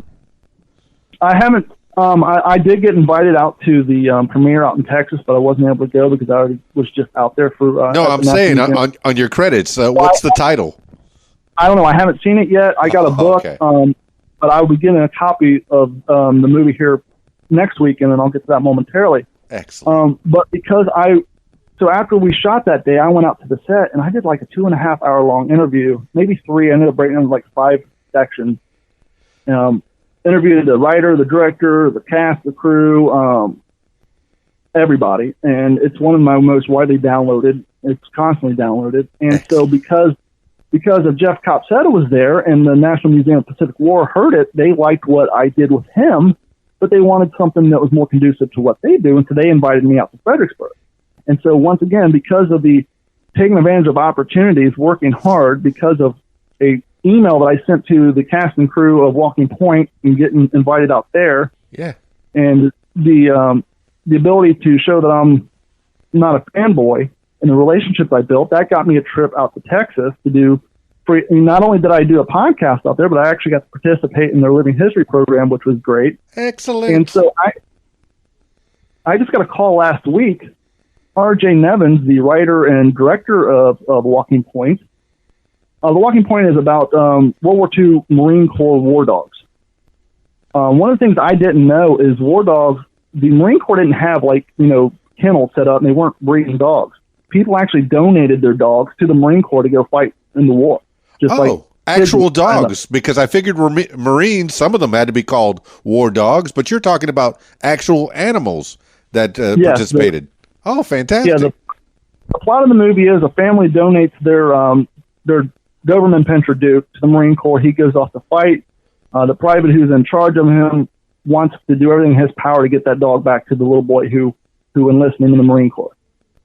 And so this movie is historically accurate. It shines the light on the fact that families were donating their dogs to the war effort and the actual amount of effort that these dogs would put in to the war and sacrifice their lives. Well, obviously, since this movie is based around dogs, it has a lot to do with the Doberman community. And RJ called me, and they're actually going to be in Orlando not this weekend, but next weekend at the Kennel Club of Association of American Dog Show. That's not too far away. And they asked me if I could bring up my World War II gear, my Marine Corps stuff, to help their people set up a booth for their autograph signings for their book. Yeah. And so next week, and I got to drive to Orlando with all my gear, help their publicists set up their booth for the autograph signing. I'm going to do another interview with them for my podcast out there. And so once again, because of the opportunities and the things I do, now I get to do something cool, going to a dog show and doing a podcast from there and having more access. And it furthers my relationship with, an independent film company. Man, to quote my main man, Dave, I am so stoked for you. That is fantastic. And because I'm a fan of remote podcasts, what kind of gear do you take? What's your equipment of choice? Well, thanks to my friends and my listeners who signed up for Patreon and those who use the Amazon link on my website, I was able recently to purchase a Mackie mixing board for my studio. And now it's permanent. In the past, I just had a little Behringer 8-port little mixing board that I would double duty. I would use it here in studio. I'd break it down and use it on site when I'd go to Alabama for a World War II reenactment. I would do a podcast on site. I would break down my studio, take all that stuff on a laptop. I took all that stuff out to Fredericksburg, Texas, take my microphones. But because of the support from my community, now that I have some nice AKG microphones here in studio and this Mackie mixing board, now I can take my rudimentary stuff that I used to start this production company. Now they've been relegated to my field equipment. Excellent. And so I just take my compressor mics, my little Behringer mixing board, and a laptop, and some headphones, and just go out into the field and do it. Superstar, man. Don Abernathy, the D Train. Tell me more. And, so back to the whole podcast thing, how I got into that is the radio station was wanting to get some podcasts on the air, and because Dave wasn't able to he didn't have transportation, so he couldn't make it.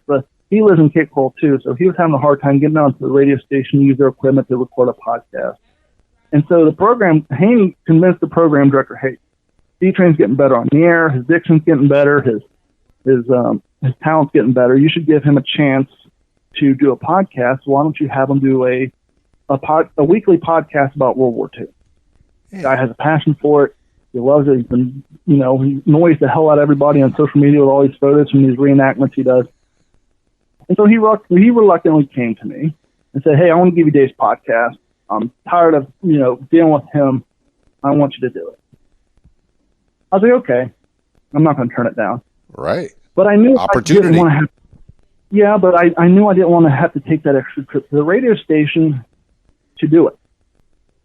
You can do a podcast from anywhere. Exactly. And I also knew that if I did a podcast from the radio station on their equipment, they would hypothetically own it. Right. And this was in December, and I said, hey, give me to the second week of January. So I went out and I bought $25 microphones, compression mics off of Amazon. That Behringer mixing board was like $69. I got some sound panels out of a dumpster somewhere, recovered them, and I built a studio here in my bedroom because being at computers, I had access to computers. Right. So that wasn't a problem. Got microphones, got mixing boards, and but they were kind of enjoying the fact that I took Dave's show. So I went to Dave. I said, "Don't say anything." They gave me a show, but we're going to do your show too. Yeah. The water show. Don't say anything to anybody. We'll record it at my house. So I went down to the guy at the station at the time who was running the website. He said, hey, go on the website, you need to make 2 pages, one for the What's the Scuttlebutt podcast and one for the Waterman show.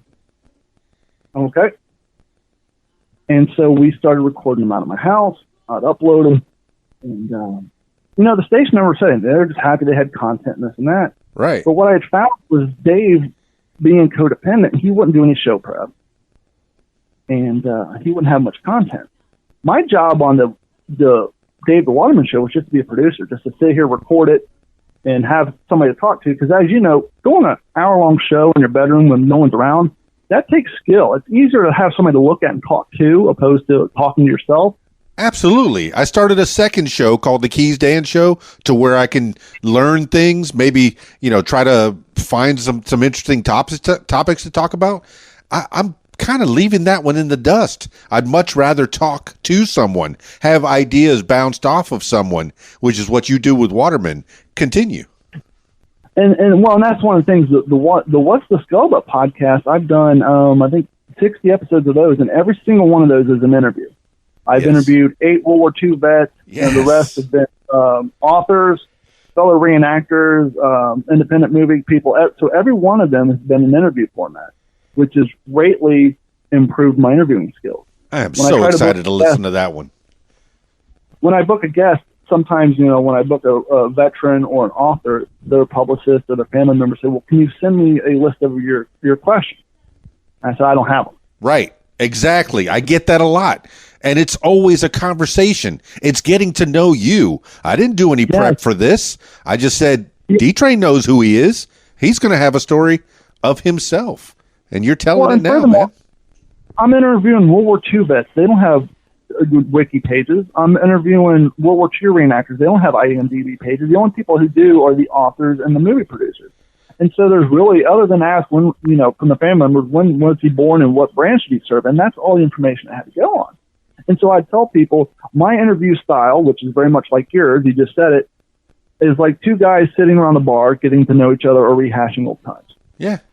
I mean, the advantage I had over most of the other podcasts that I do is that I could listen to your podcast. I already knew you were from Kentucky. I already knew your partner, Waterman. And I heard the Fail to Fail, and I like that one. Man, the ones that I've heard is just some of these guys are come from the bottom, and they're still trying to scrape themselves up. I'm so amazing stories. On that, remind me, and we'll circle back to how Fail to Fail came. Yes, please. Again, I don't want to give you so much content that this has to turn into a 4-hour dialogue, but we're just going down the road. You can edit it as you see fit. Yes. But I tell people, in my experience. Oh, by the way, I don't edit. Sure, me neither. In my experience, and you see this a lot with bad journalists, people who go into an interview with a predefined list of questions, they're A, not interviewing you, B, they're not listening to your answers, they're just waiting for the pause to ask the next question, and it's a very stilted, boring interview. And so every interview I do with the vets, for example, the first question is always the same. Where were you at Pearl Harbor? And then the next question is based off of their last answer. And that forces me to actually listen to what they're saying, and it creates a better interview. Yeah, because that way I'm not just looking at the list saying, okay, when's he going to finish the next question too? And it creates a better interview. And once again, I'm interviewing people who don't do interviews for a living. I'm not interviewing celebrities or, people who do 28 radio interviews a day. These are people that, may get interviewed once or twice. And so it makes them more comfortable because they're not feeling like they're taking a quiz. And I'm able to ask them about their livelihood and the question based on their life. And it's a more fluid and more interesting conversation. Agreed. And so, back on track, slowly the Dave the Waterman thing progressed where I was kind of taking more of the hosting seat. And that's why he still gets top billing, because it was originally his podcast. And we joke around that I stole the podcast. But, it was me and him. He was on the very first episode of the What's the Scuttlebutt. He was drunk. Okay. Because we recorded both the first episode of the Waterman show and What's the Scuttlebutt the same night, and the first episode never aired because he was drunk off his ass. Oh. And so, and that just goes back to his character. I mean, he's open about it. He's, he's Dave, and that's why we love him. That's why he's so fun, because he's so open. But, and just so over time, the Waterman and D Train show became our main staple, and I recorded them all at my house. And we were uploading them to the radio station's website. And things are going along well, and I was there for 5.5 years. I was getting really tired of working from 5:30 in the morning till 8 o'clock at night, sometimes until midnight at night, plus trying to go to the gym and maintain my health and my relationships. Yeah, we can talk about your health as well, because that's another interesting part of your story. Continue. And I don't know, about 2 years before I left the radio station, I started getting some real bad pains, and I woke up one morning and I was puking, and I couldn't urinate. I couldn't do the morning constitutional things that we're all used to doing. And I ended up in the hospital with 2 kidney stones. Yeah.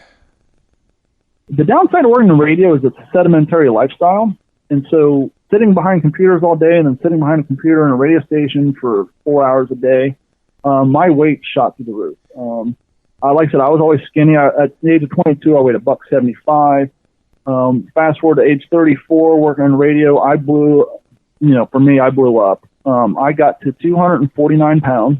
I was shopping for a size 38 pants, and now I just had 2 kidney stones from drinking nothing but Mountain Dew, 3 cans of the white cans of Monster Energy a day, plus 2 5-hour energies to keep me awake through all the hours I was working. That'll do it. And after I passed the kidney stones, I said, that's it. I cut out all the soda, cut out all the energy drinks, and the weight just started falling off. Because I'd always been going to the gym, but the weight wasn't going away. And so the weight started falling off, but I kept to the schedule, and I was still exhausted.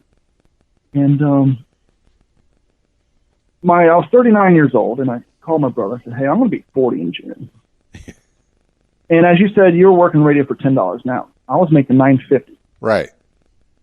I was making $9, but after 3 years, they gave me a 50-cent raise. Hey, great.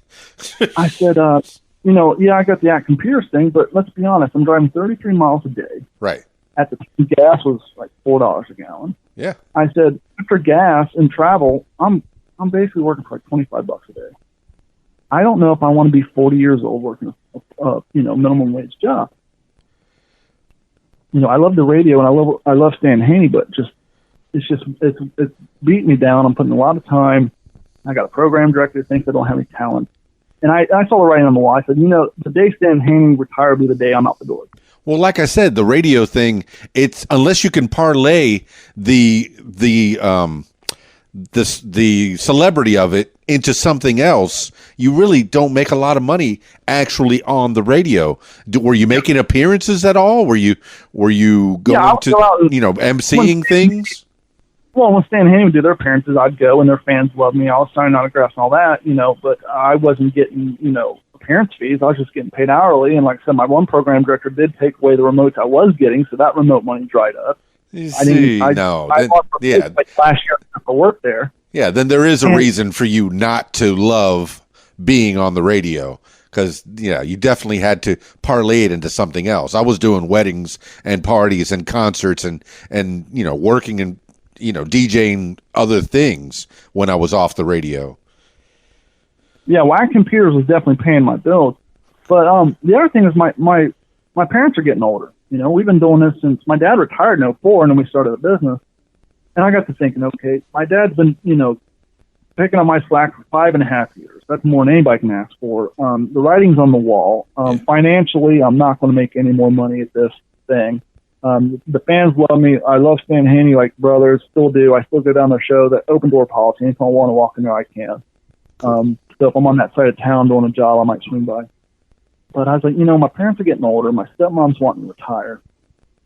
I think it's time that I give up on this radio thing. I got the podcast. I'm doing them out of my house. I get a lot of great enjoyment from that.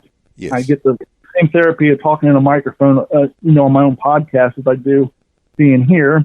And this is the Stan Haney show. I'm just a producer. Yes, I'm on air all day, but the writing was on the wall. I was getting exhausted working, 13, 14 hours a day for 5.5 years. My parents are getting older, and I was like, they've done a lot for me. They've covered my ass for 5.5 years. I think it's time that I give up on this radio thing, and I go put all my time and effort into Act Computers. Right. So I went to Stan, and I reluctantly told him, I said, dude, I can give you 2 months. Not 2 weeks, 2 months. Which, it was a blow to him because they'll tell you that I was the first producer they had since Tommy passed away. And there was like 4 of them between me and him that really brought the show back to where it was before Haney's best friend and the producer passed away in a motorcycle accident.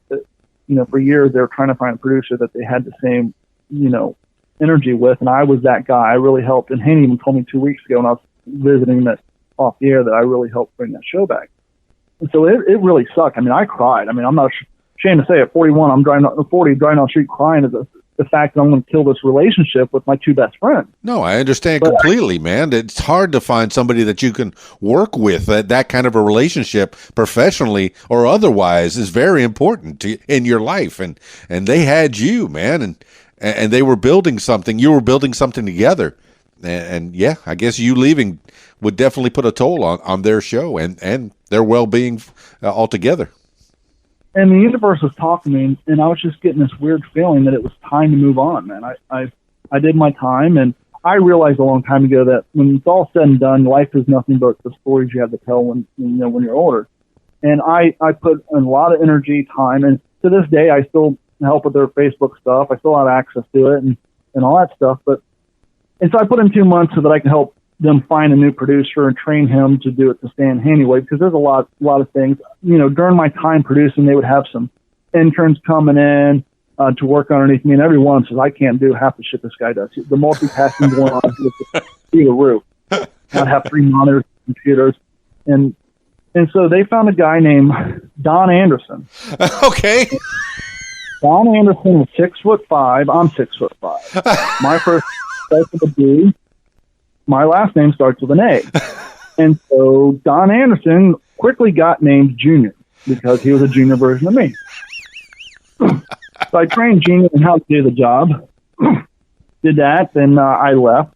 Well, I think you found a suitable replacement, at least looks and namesake wise. Yeah, so Junior took over. He actually worked in a recording studio as an engineer, so he had the ear and the editing side. I just had to show him everything else and how to take his skills and apply it to what they needed.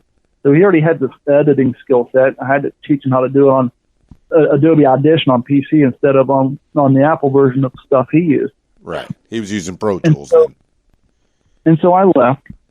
And let my parents slowly back off. They can go enjoy their golden years. Sweet. And 3 weeks to the day that I left Stan and Haney, we get a phone call. Some point, but like last 5 years, my dad's ex-brother-in-law, we still call him Uncle John, he actually moved down to Bokeelia where they shot that movie. Yeah. And he was living down there. He was a retired cop and a World War II vet. He had a brain aneurysm. Ooh. And he was in the hospital on life support. And one of his twin daughters was driving down, and they were going to stay at my dad's house in a spare bedroom, and we were all going to go at the end of the day when she got down there and go visit John in the hospital. And it was a Sunday morning, 3 weeks to the day, that the universe told me it was time for me to move on, time for me to focus on the business. I reluctantly went with the universe and ended my relationship in radio and gave up on the radio thing. Still have my podcast because I do them out of my house, so they're mine. And my stepmom gets up at 4 a.m, starts getting the guest bedroom ready. Gets the guest bedroom ready. Missy's on her way down. I think at this point she made it from Indiana to Tennessee. And my dad goes, well, let's go lay down and take a nap. We'll get back up when Missy gets here and we'll go see John. Yeah. My stepmother, Melody, my parents been married for 27 years, so she's been my stepmom my whole life. Yeah. She sits down in the recliner. My dad goes, lays down in bed. And she says, I can't breathe. Dad walks in and she's passed out. Calls 911. Paramedics come. Luckily, there's a speed trap right outside my dad's house, so the cop was there in no time. He's performing CPR. Paramedics come. They perform CPR for 30 minutes at the house. Now, you, with your background, you know that that's not a good thing. Mm-mm. So I got an uncle with a brain aneurysm on life support at one hospital in Lee County, and now my stepmom's on life support at another. And we get to the hospital, and my dad and I are in the emergency room, and they take us to a supply closet. The doctor comes in. Before the doctor comes in, my dad's looking around. He's like, fuck, this isn't good. Nope. If they're taking us out of the waiting room and putting us in a supply closet to have some privacy, this isn't good news. Long story short, my stepmom had a pulmonary embolism in the lung and essentially drowned while sitting in her recliner, waiting to go see my uncle who had a brain aneurysm. 3 weeks from the day that I quit working with Stan Haney because 2 months prior, the universe told me it was time to move on. Sorry to take hear care that. of the family. 12 days later, John had passed and Melly passed. Yeah. And so now here we are. Business is mine. And so basically I just kept on, man. I doing the podcast stuff, doing that computers. What year was that your mama passed or stepmom passed? Well, it's been, I don't know, maybe 2 years. Yeah. No, 2.5 years. Yeah, it's been 2 years since I left Stan Haney. How's Dad doing? So, yeah. It was one, it was hard, but two, it was just insane that, like I said, I just had this overwhelming desire that it was time to focus on the business. And after that happened, I realized something knew that this was going to come down the pipe.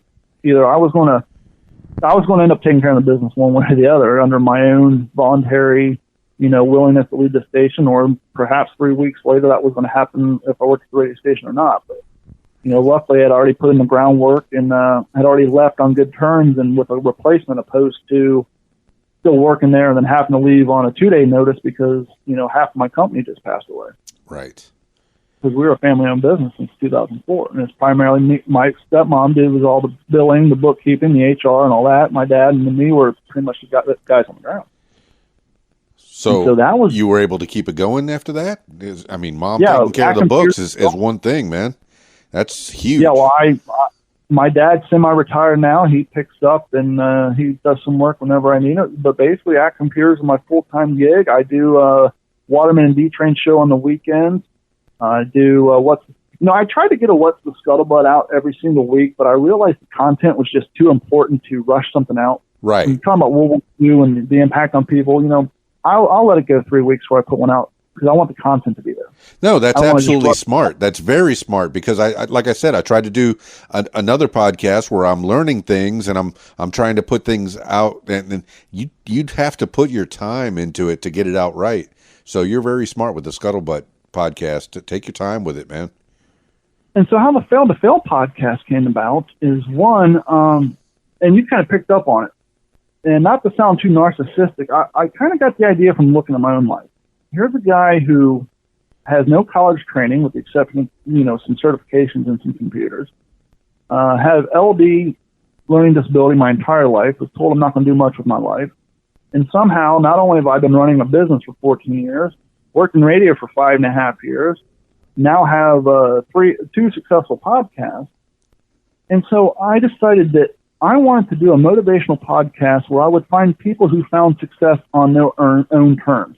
For example, the episode you're talking about with Mike, he was a hard partier. He was basically living the Jersey Shore lifestyle. New Year's Eve, I think in 2010, he got completely shit-faced, beat up a paramedic, was looking at 5 years in prison, found God, and now is out doing missionary work, turned his life around completely. Yep, that's the one. I interviewed my cousin who was adopted, who decided that she wanted to go off to school to learn forestry, got bored with that. Fast forward now, she's in her 30s. She runs a 2-acre plot of land that she farms herself, and her produce is so good that she is now basically the key supplier to all the top-end high-end restaurants in Cincinnati, Ohio. Excellent. All the major chefs get all their vegetables from her, to the point now where she no longer does the farmer market. She's strictly a vendor for all the high-end restaurants. And so, to be a 32-year-old farmer sharecropper, she basically leases land because in northern Kentucky, all the old farmland that we grew up around is all gated communities, golf courses. I made a referral to Amazon earlier. All the shirts that I print up through Teespring, when they ship out, people on the internet, they come out of northern Kentucky where I grew up. Amazon has a lot of their stuff there. Yep. Emilio Estevez was on a podcast a while back. He loves Cincinnati. He said Cincinnati is like New York in 1969. You can walk around and real estate's affordable, and he's producing movies there. The Cincinnati's blowing up because it's right on the main thoroughfare of Interstate 71. And so you have direct freeway access, and the area's blowing up. There's all these internet, warehouses and shipping companies and all these jobs. And so that whole area's blowing up. But sadly, and so all the people who are working in Cincinnati, they live in northern Kentucky across the river because the land's more conducive to nicer neighborhoods. But that means all the farmland's gone. And so my cousin, basically, she's a sharecropper. She rents a 2-acre plot of land, pays for it with the money she makes off of produce, but does such a good job that she makes a living and is sought after by all these chefs in Cincinnati. And so I did an interview with her. Excellent. I interviewed Morgan Luce Wright from American Ninja Warrior, who just happens to be a PE teacher 2 blocks from my house. Yep, the Morgan one was great. Yep. And the reason, the other thing, and unintentionally, the Fail to Fail is also getting a little more in my fitness stuff because I find that when you have a general topic podcast such as the Waterman D Train show, when you talk about certain things you have a passion for, especially fitness, let's be honest, not everybody cares about fitness, especially if they're not into it. And so people on the Waterman D Train show, they really don't give 2 shits about it. Well, I think everybody wants to be fit, but they don't care about fitness. They want a pill that'll make them look perfectly. And so I save a lot of the fitness talk. A lot last week's episode with Andrew McGilvery, she's a physical therapist. We're talking about how she was able to create her own business, and now she's doing Spartan races. Episode before that, my fiance has lupus. If anybody has lupus, they know the hard life that leads. Not only does she have lupus, but she has fibromyalgia, and she recently got into fitness and lost 40 pounds. And her seeing me lose weight, and because I lost 40 pounds as well. Excellent. But that didn't motivate her because she knew she had lupus, and with lupus, you're always exhausted and pain. And so my fitness didn't have an impact on her. It wasn't until she saw a Facebook post of a colleague of hers who also had lupus, who was doing Spartan races. And she was like, oh, shit, if she can do it, I can do it. And that's all it took. And so I told her, well, if a single post from a colleague of yours on Facebook can motivate you, maybe you, come on Fail to Fail, can motivate other people with lupus. And so we talk about the whole, impact that lupus has on your life. And so she's on there, and I'm still trying to book some more people for that. And so, the What's the Scuttlebutt, that's where my World War II passions played out, so I don't have to annoy all the people on Waterman D Train show with World War II talk. And Fail to Fail is where, if there's Waterman D Train show, we're a comedy show, we're a general entertainment, and we're cynical. We make fun of each other. Oh, for sure. Fun. So sometimes in that environment, there's really not much room for motivational, uplifting talk, and so that's where the Fail to Fail comes in. No, I'm glad that you put all these out, man. You're putting out all this content. And it's just, it's great to hear you, man. And it's good to hear the stories that you're presenting and the people that you find. I mean, how did you find Morgan and I can't remember the other gentleman's name, but how did you find these people? Mike was the guy I used to party with a little bit. I didn't party with. He was part of the downtown Fort Myers scene, and I knew him from downtown. And I knew he went away for a while. I didn't know where he went, and then I heard he went he was looking at 5 years in prison. And then when he got out, he would show up to Dollar Bowl night with us. And then I would see him on Facebook, traveling around the country, doing missionary work. And so I sent him a message saying, hey, man, why don't you come on and share your story with people? You're a guy who, you're partying, you beat up a paramedic because you're all hopped up on drugs. You're looking at 5 years in prison. Luckily, you had a judge who saw something in you, and you didn't waste that because, the retention in prison's huge. Most people who end up in jail on that sort of thing tend to go back, but he found his calling, and that's what he does. He backslides a little bit, but he's still doing his thing. He still doesn't do that lifestyle anymore, and he's still doing missionary work, and I just thought he had a great story. I'm by no means a super religious person, but that doesn't mean that I can't see a good story and an uplifting, motivated story when I hear one. No, absolutely. And you're talking about the reciditiveness of prisons and how they like to keep you. That's another podcast that I was talking to a gentleman a couple of days ago, and I heard it. Oh my goodness. He's got more of a story. Prison reform. It needs to be. Yeah. It's definitely needed. It's all corporate. It's greed. It's people that want to just keep you down, keep you in forever and ever. Well, and the sad thing is if you're like somebody like Mike who gets drunk and blacks out and you hit a paramedic and you get 5 years in prison, you're going to learn a lot more in prison. That's going to lead to a worse lifestyle once you get on parole. That's probably going to lead you back to going back to prison. Right. Then you would have gotten probation and sent to rehab and things like that. So there's a lot of people who end up on a nonviolent drug offensive charge that ends up going to prison where they have to fight and end up doing worse things in prison. So when they get out, now they're stuck in that lifestyle, and it's just a never-ending loop. Man, and I'm glad you're getting their stories out too, man, because they are going to help somebody. Somebody somewhere sometime is going to listen down the line and go, ooh, let me not do that, or let me do this, and it'll prevent me from doing that. You're helping people, and that's well. And one of the cool things I said earlier about the World War II stuff, and the cool stuff that led me to, is that's a tight knit community. And the word came down about 2 years ago that Amazon or Netflix was shooting a show in Miami called The Marvelous Mrs. Maisel, and heard about it. They were looking for some extras who could show up in 1950s apparel. And, well, I do 1940s, so it's not a leap too far. Well, you have to sign up for this casting agency. Well, I signed up for, never heard anything about it.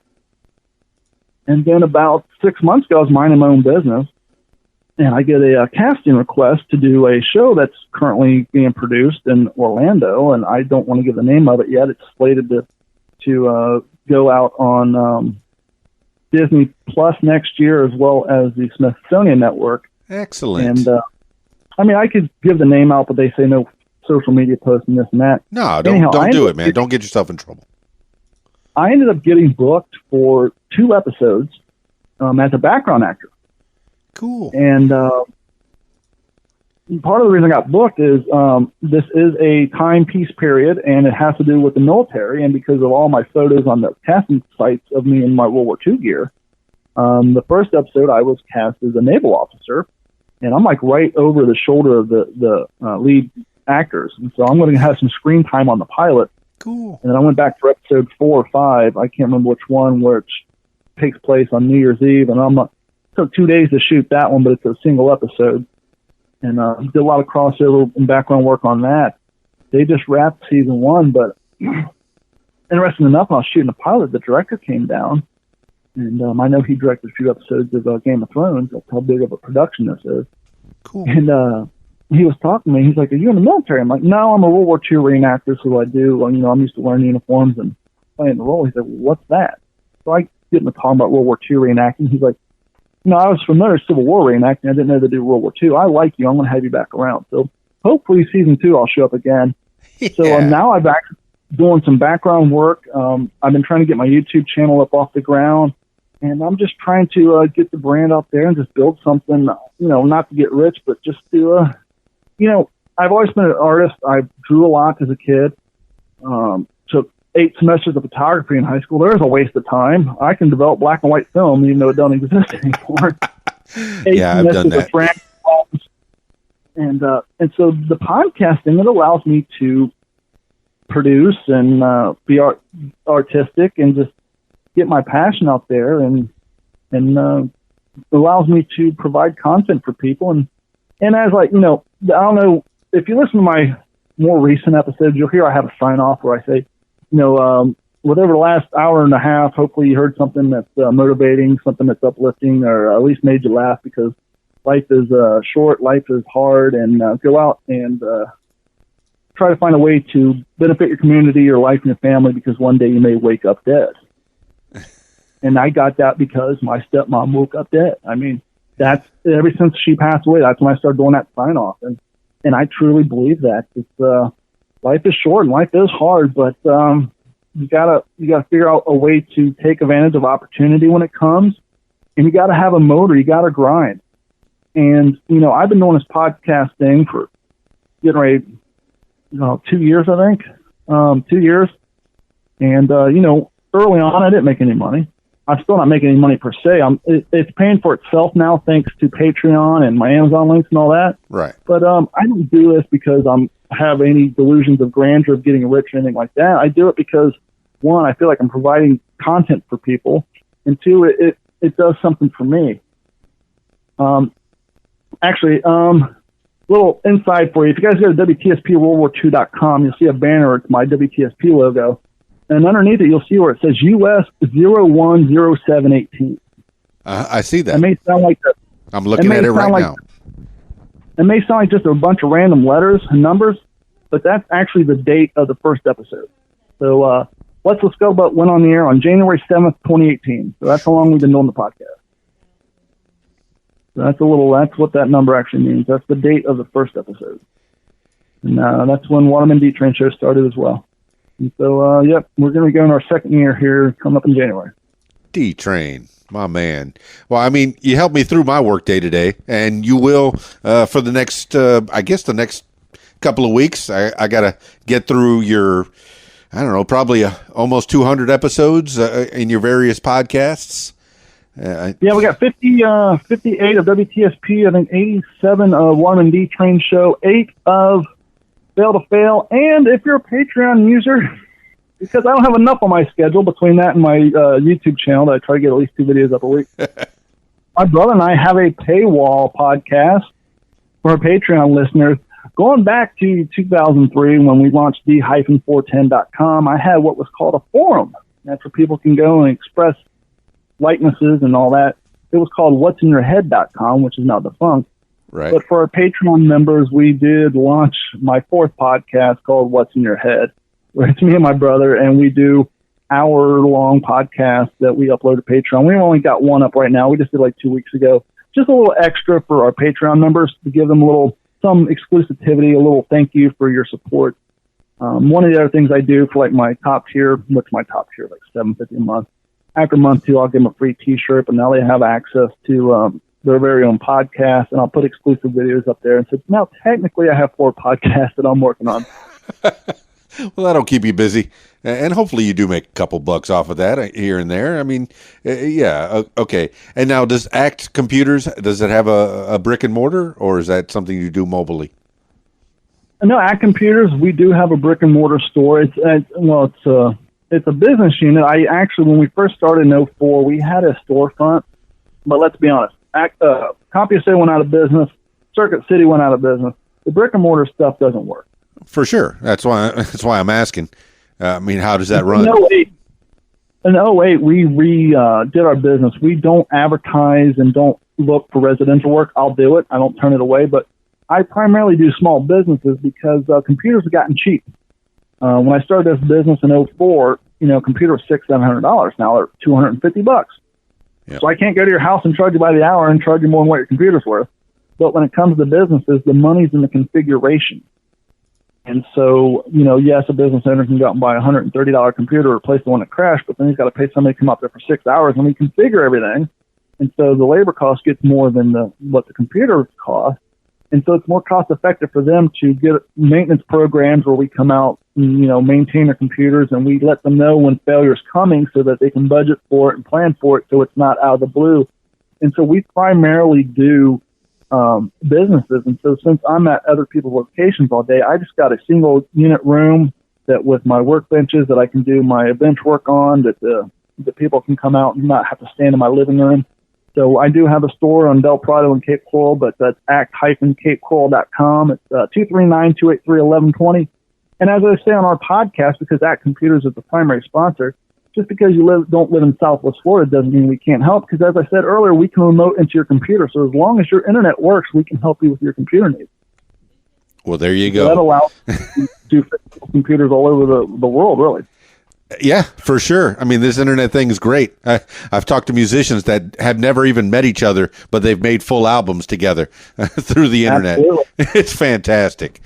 Well, and just like with the Waterman D Train show, part of the reason my brother came on is I wanted to create more of a show instead of just two assholes sitting in a room talking. I wanted more of that radio show format, and I also needed somebody to talk to when Dave didn't show up.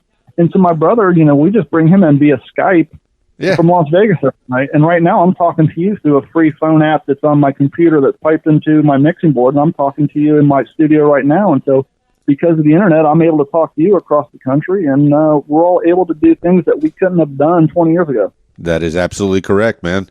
I talk to people on Skype all over the world, and I'm so glad to be talking to you, Don Abernathy, the D Train. I mean, well, I appreciate it, and I hopefully I answered some questions and provided some people with ideas. And one of the things I wanted to do with Digital 410 is because of my web hosting background, is it's my future goal really is to provide a network for up and coming podcasters, people who don't have the money for web hosting and all that, because with the web host package I have, it truly does not cost me to add extra websites and podcasts. And so all these podcasts, my website, Stan Haney, it's all off one single web host account I've had since 2002, and the price hasn't gone up in 18 years. And so it really doesn't cost me anything to host additional podcasts. And so my goal was to, and I still look for some people that, hey, if you're wanting to get in this podcast thing and you don't know where to host it, that's one of the things Digital 410 is for, is I'm trying to build a podcasting network. It's not all just about getting me out there. It's just, I provide a lot of podcasts just to have content, to be quite honest. Well, yeah, that's why I work with other DJs. I mean, because sometimes I'll do the same show every week. I have a regular Friday show every Friday night, but as good as I think I am, people are going to get bored of me. So I have other DJs that I can rotate in, and you're going to have other shows on your D410.com website that people can tune into. And tell people how to get a hold of you. How do you want them to connect to you? They already know the d-410.com, and I'll definitely put that in the show notes so people know where to go. That's the easiest way to find it for people who aren't podcast savvy. But for the rest of the people, if you're listening to this, you're podcast savvy. You can find my podcast. We're all fine podcasts available. We're on Apple Podcasts. We're on Google Music. We're on Stitcher, Spotify, iHeartRadio. Basically, anywhere but Pandora. I don't know if you looked into Pandora's podcast requirements, but you got to fill out like a 17-page manifesto, and I just wasn't interested in that. I did that on iHeartRadio, and they put up most of my podcast up to that time, and then they haven't added any of the newer ones. So I have to keep re-upping? Come on. D-hyphen, What's the Scuttlebutt and Waterman D Train show are available on all of them, but for some reason I think Fail to Fail is only on Apple Podcasts and Stitcher and iHeartRadio. For some reason, Google Music just won't pick it up for some reason, but I don't know if there's not enough episodes or what. But anyhow, just go to d-410.com. You can find my YouTube channel on there. I've been really focusing on that, trying to get that up off the ground, providing some video content. I'm trying to get Gordon to provide some video content, trying to provide Dave. Once again, I'm not trying to build a YouTube channel to get my ugly face out there. I'm just trying to provide content. Right now, I'm the only one providing it, but Gordon's working on some stuff. I'm trying to get Dave to work on some stuff. But, I'm just trying to get content out there, and hopefully that we're entertaining somebody. And who knows, maybe in the next 5 years, I'll finally pull the trigger. One of the things I've been teasing myself about doing for years is open mic night. I've been watching comedians since back when Comedy Central was the Comedy Network, and it was 24 hours of stand-up comedians. And just that's the one thing I haven't had the intestinal fortitude yet to do is get up on open mic night. Do it, man. Do it. Get 5 minutes together and go. I encourage you, man. Try, fail. Try 100 times. And then if you still can't do it after 100, find something else to do. But, man. Yes. We got all the Facebook pages. You can find me at D Train on Facebook, on Instagram. I think Instagram I changed it up a little bit. I think it's actually Donovan 410 or D Train 410 on Instagram, and I think look for Donovan 410 on Twitter. And that's the one thing I'm bad about. All my different social medias have different handles, but you can find all that through D hyphen or D dash. If you know what the hyphen is, that's the dash next to the zero on your keyboard. Just go to d-410.com and you'll see links to everything and. Back to the fitness real quick. Oh, hit me. I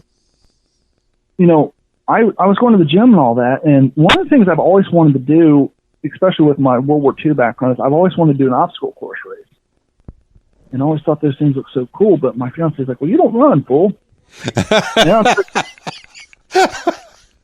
And I would do like 20 minutes on the treadmill before I'd lift weights for 45 minutes. And like I said, I'd always been going to the gym because when I moved to California, I weighed $175, so I started going to the gym, put on weight, so I didn't look like a heroin addict. But then as I moved down here, I'm working on computers. I get an Xbox. I spend 8 hours a day. My fiance has an Xbox, so we're spending all our free time eating Taco Bell, and we both pack on all this weight. And I'm going to the gym. My diet still sucks. But then I had those kidney stones we talked about, and I stopped drinking the soda, and the weight started falling off. And I was still going to the gym, and I was dropping weight pretty good. But then one day I blew out my elbow, so I wasn't able to lift weights. I'm like, shit, I want to gain my weight back. And so I started running outside, and that was a game changer. I never liked running. If you had told me 10 years ago I'd be running all the time, I'd tell you you're insane. Running sucks. Yeah, that's how I got in the fire department, man. Stomping around, running miles and miles and miles until I dropped the weight. And as you know from running, it sucks. But I don't run for the feeling I get when I'm running. I run for the feeling I get when I'm done. And the accomplishment. In this case, it is the destination, not the journey, because usually it is the journey. And at 41, I realized I'm not going to run any faster, but I can run longer distance. And so I've been running for about 2 years. I think in October I ran 100 miles in 1 month. Get it. And about 3 weeks ago, I finally accomplished my goal. I ran my first Savage race, 7 miles, 28 obstacles, completed 25 of them. The last 4 were all pretty much monkey bars and grip and strength, and I was too wiped out. I did that in like an hour and 48 minutes. 2 weeks part of that, I finished my first 10K.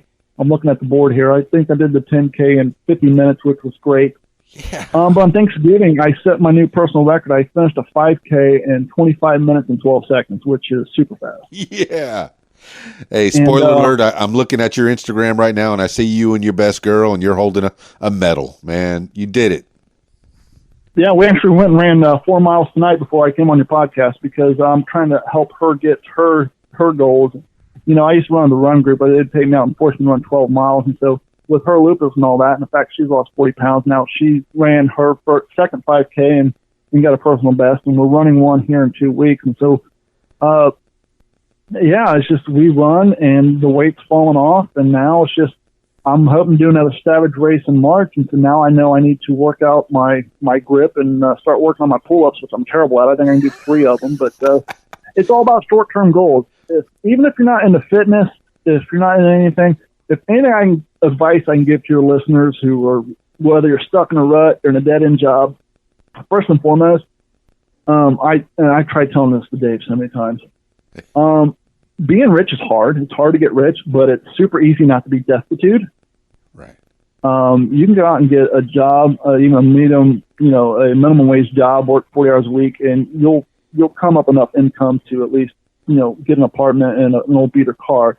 You won't be rich, you won't be middle class, but you won't be flat busted broke, begging people for money. And because I trust me, growing up in Kentucky and Ohio, I come from long story short, as a kid, I was on food stamps and all that stuff. So I came from that background, and I realized that it takes a minimum amount of work not to be destitute. I'm not saying you're going to be rich or even middle class, but a minimum amount of work not to be fucking broke. You'll have some money and, at least afford food and an apartment.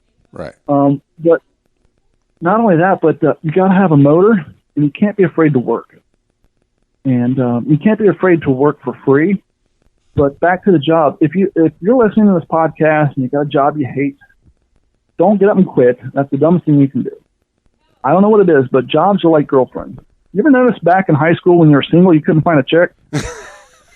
But whenever you had a girlfriend, all these other girls would be open to talking to you. Right.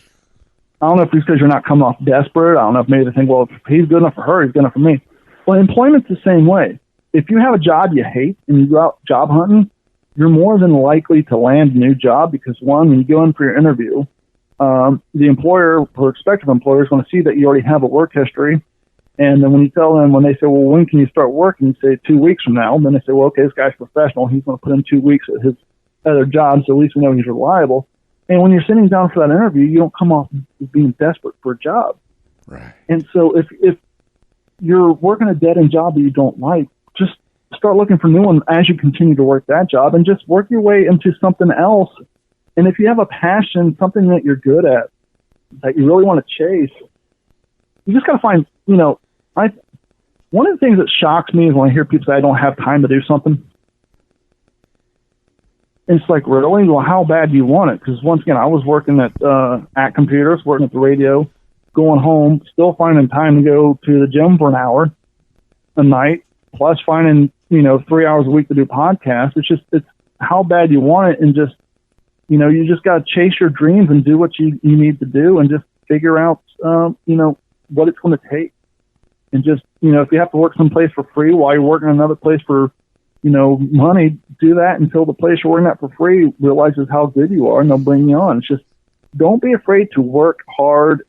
I think one of the things that the younger generation suffer from right now is they don't want to work. And that's just, you're not going to get anywhere that way. Oh, yeah, the entitlements. Opportunity will present its head, but it will not track you down, and it will not convince you to come along for the ride. You got to work, you got to put in the energy and the time, and you have to have the ability to find that opportunity and do what it takes to take advantage of it. And just don't be afraid to grind. And one thing I told Dave one time is, hey, man, especially when it comes to radio, we're talking about working for free. We've all heard the phrase grind. Yeah. I came up with another saying: you have to scrape before you can grind. If you're filing away at something, it starts with little tiny scrape marks before you're actually grinding with that grinder. Life's the same way. You have to scrape before you grind. I was flat busted. I graduated high school. My dad moved across country. I became a father at 17. So now I'm a 17-year-old father living on the west side of Columbus, broke as hell. Oh. living in a band house, barely had a pot to piss in, relied on girlfriends and friends to bring food over.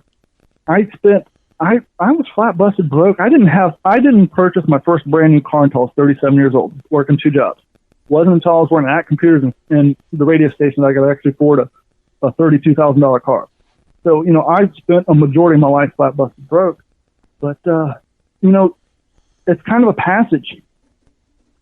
Most kids in their 20s, early 30s, unless you're born in the money, you're not just going to graduate high school or college and just, maybe if you went to school to be a lawyer or a doctor, you're not just going to land some money-making job. You actually have to put in that time and live that hard life for a while. And the thing that comes from living that hard life is once you get to that point where you're making $30,000 a year, $40,000 a year, which to some people is a lot of money, but to me that's a hell of a life. Yeah. I mean, I'm bringing $30,000 a year. I feel like I'm living high on the hog because of the background I came up with. But once you start making, you live simply, Well, not only that, but you appreciate everything. Yes. Everything I have, I've worked for. I've earned. No one's given me a goddamn thing. And you start to appreciate it. Whereas if people give you things and I don't know. I'm kind of going in the weeds here, but for example, I just see these people who, you hear these stories. Old people working at, fast food restaurants want $15 an hour. They want a livable wage.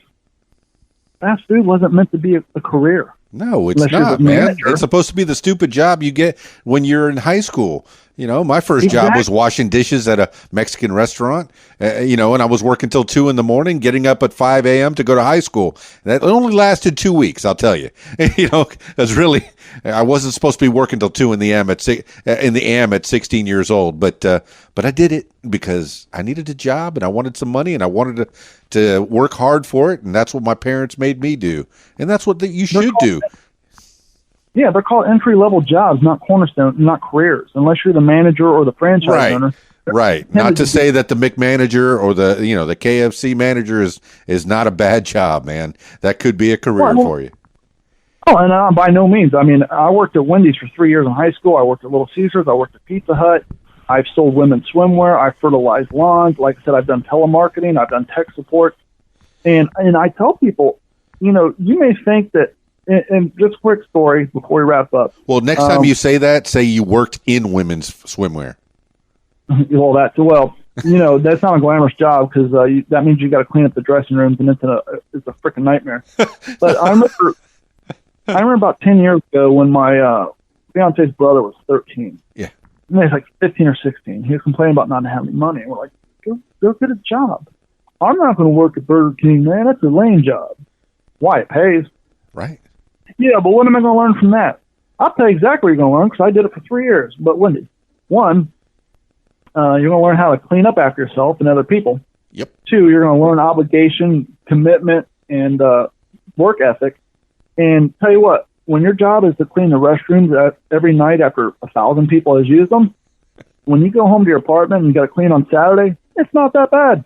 When you got to clean up that dirty-ass stove that's cooked over 3,000 hamburgers that day, when you got to wipe down your stove after making dinner for your family, it's not that bad. So yes, it may not be high pay, it may not be glamorous, but you learn the experience you get from that. I tell people work as many different jobs as you can because you take something away from every single one of them that'll come to benefit you in your life. And because all the different jobs that I work, every one of those has come to help me run 2 businesses. I have At Computers, and I have Digital Full Print Productions. I have 2 business licenses in my name, and if I wouldn't have worked all those many different horrible jobs, I wouldn't have learned customer service, work ethic, obligation, and managing a business. Man, so you were destined. You were destined to be working in this, man. Your dad, the electronic engineer. You were destined to be working with electronics, man. And so that's what we do. You just got to grind, man. Don't be afraid to work. Chase your dreams. It's, I look back and it blows my mind to think that since 2004, with the exception of the 5 years I worked in radio, which, like I said, that wasn't paying the bills. That was just a passion project. Right. But since 2004, I've made a living off putting my name in a phone book and on the internet. Yeah. Using my skills and my work ethic. And I mean, that's basically what it's all about. If you can do that, even if you're still, lower middle class, what more do you want? Yeah, don't discount that radio job, because that's part of what got you here. This is absolutely, and I'm not. But what I'm saying is financially, I wasn't right. I don't. As you said, the benefits to working in the radio is one, the skills and the fan base, but financially, it's the free concert tickets and and things like that. And so, and that's what got you to this podcast thing, man. And this is what's going to take you probably to the end, until they put you in that box or wherever you want to be. Yeah, hopefully the podcast thing will take off, and hopefully before too long, I'll get some other people on the network, and they can share their passions, and we can get some advertisers, and we can all get a little coin in our pocket and put some content out there to compete with the other 238,000 podcasts that are in the internet. 38,000. I think it's 100,000. Really, but it's up there, man. Now, I was going through your catalog and I listened to like 5 episodes the last few days. How many episodes do you have out of this podcast? 130 or so. 130 something. How many people do you know in your private life who started podcasts and quit after about episode 3? Yeah, quite a few. I mean, even I guess I was listening to Trader Joe's, and they put them out like every few months. Well, I've known 4 or 5 people who said, I want to start doing a podcast. Well, that's great. And they'll put out 3 episodes and they quit, because putting out the podcast isn't the hard part. It's going consistently and consistently coming up with fresh content. That's the hard part. And so, yes, there are hundreds and thousands of podcasts out on the internet, but I think a lot of them would die after episode 10 or before episode 10. So many of them fail early because people don't think how time-consuming it is to do it consistently. And so, by the same token, if you have a passion for something and you have an idea and you have the inkling to create, put it out there. Even if it is only 3, even if it is only 10, put it out there, man. Yeah. It could help somebody. Absolutely. And, even if you only got, even if I only had 4 people listen to my podcast, I know you got to 5 OGs, man. Yeah, my OG 5. OG 5, that's it. Yeah, I coined that early on. Dave and I were talking at the time. The station, when I was hosting them on their platform early on, the host they had didn't have a way to track how many downloads you had. So I was sharing with Dave. I was like, we got like 5 listeners. So, we're doing it for the OG 5. And so when I say OG 5, I'm referring to the 5 listeners we have. But, and even if that was the case, even if we had 5 listeners, the fact that those 5 people download it every week, the fact that they listen and they enjoy your content, even if you only have 5 listeners, fuck it, do it for those 5. I'm here for you, Jeff. Just you, Jeff. Whoever that is. Here's a crazy story. When I went out to Fredericksburg, Texas, I showed up on site, and Jeff introduced me to one of his volunteers. Guy came up to me and said, hey, I'm a big fan of your podcast. I grew up in your town, and I went to your same high school. Come on. He was my daughter's age. And so he was actually in elementary school with my daughter, and we went to graduate at the same high school, but he ended up going to a different high school later on. And 2 years ago, I was in Alabama doing a World War II reenactment. It was the 75th anniversary of Tarawa, and I got assigned to head up the heavy weapons group. The National Museum of World War II in Louisiana sent down an artillery piece and some of their reenactors. And we're walking along, and this guy named Brandon Deschâtel, he looked at his other guys, and he said, recognize his voice? And I was like, oh, yeah, and like, that's the guy's podcast. And so whenever I hear, I guess I'm getting, I just assume that when I put these podcasts out, no one's listening. And so when it does come up, like in conversation, it just blows my mind. Wow, people do listen. And so it blows my mind when somebody comes up to me and brings it up. Because whenever I go out to these events, I don't sit there and beat people over the head with my podcast stuff. But when people bring it up, it just blows my mind. Like, oh, shit, people do listen. D Train, next time that happens, I want you to big time them. Pull out a Sharpie and say, what do you want me to sign, kid? Yep. with a tropical smoothie one time with my kid, and guy leaning out the window. He's like, "You're D Train?" I was like, "Yeah." I said, "Oh man, big fan." And I still have people from my 5.5 years on the radio. I'll be walking through Publix grocery or that, and Stan Haney fans will still recognize me. Then it happens once every few months. I'll be walking down and just hear somebody else D Train, and whether they're Stan Haney fans or they're podcast fans, it still blows my mind that it's like, oh wow, I guess people do, at least in this town, do know me. And it's crazy to me. It's funny. I'm sitting here doing this interview with you, and I got the producers of Walking Point sending me text about that event coming up next year. Love it, man. Love it. Hope this gets you some more traction there, Mr. D Train.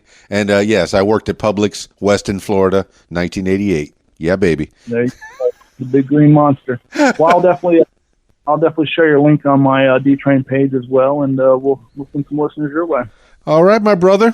Well, that's questions and not put your audience to sleep, and I appreciate your time, man. Oh man, let's wrap this up. Any last words for the people? And I'll definitely put all the links that, at least all the ones that I've connected to, and I'll find whatever Twitters you have. I'll put them on the show notes. Any last words for the people, Mr. D Train, Don Abernathy? Yeah, in the last 248 minutes, hopefully we said something that's motivating, entertaining, and made you smile and laugh, because life is short, life is hard. Do what you got to do to help your community, help your family, make yourself a better life, because one day you may wake up dead.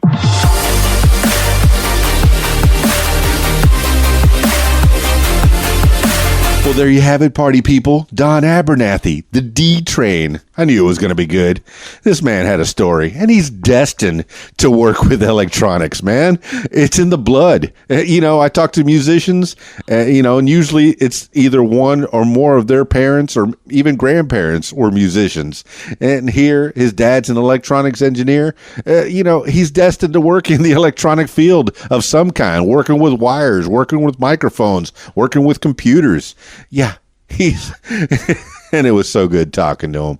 Don Abernathy, the D Train.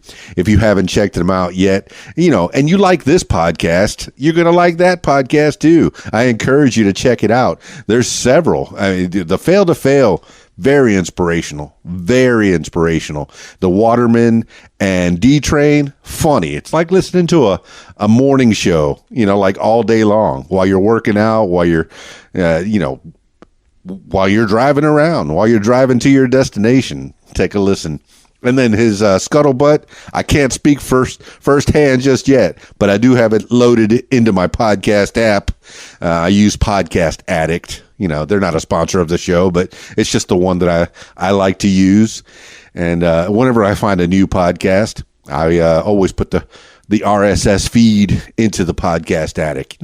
Always try to help people out, make sure that they spread the love. So find the D Train online everywhere. Yeah. All right, party people. That's it for this edition of What Makes You Famous. If you have a story to tell, and yeah, you have a story to tell. Everybody does. Come on, tell your story on my podcast, What Makes You Famous. Give me a call at 501-470-6386 or email info@radiowhat.com. That's it for me. It's Keys Dan, radiowhat.com, djlittlerock.com. Peace. I'm out of here. Radio What? The music you want with some great quotes. What is not started today is never finished tomorrow. Johann Wolfgang von Goethe. The music you want. RadioWhat.com. If you like what you hear, follow What Makes You Famous social media. Use the hashtag What Makes You Famous. Follow on Facebook at What Makes You Famous. Follow on Instagram at What Makes You Famous. Follow on Twitter at Makes Famous. And follow on YouTube at Keys Dan. Leave What Makes You Famous podcast a review and subscribe. Listen to What Makes You Famous podcasts on Podbean, iTunes, YouTube, Stitcher, Google Podcasts, and Spotify, and almost anywhere you find podcasts. Tell your story on my podcast, What Makes You Famous.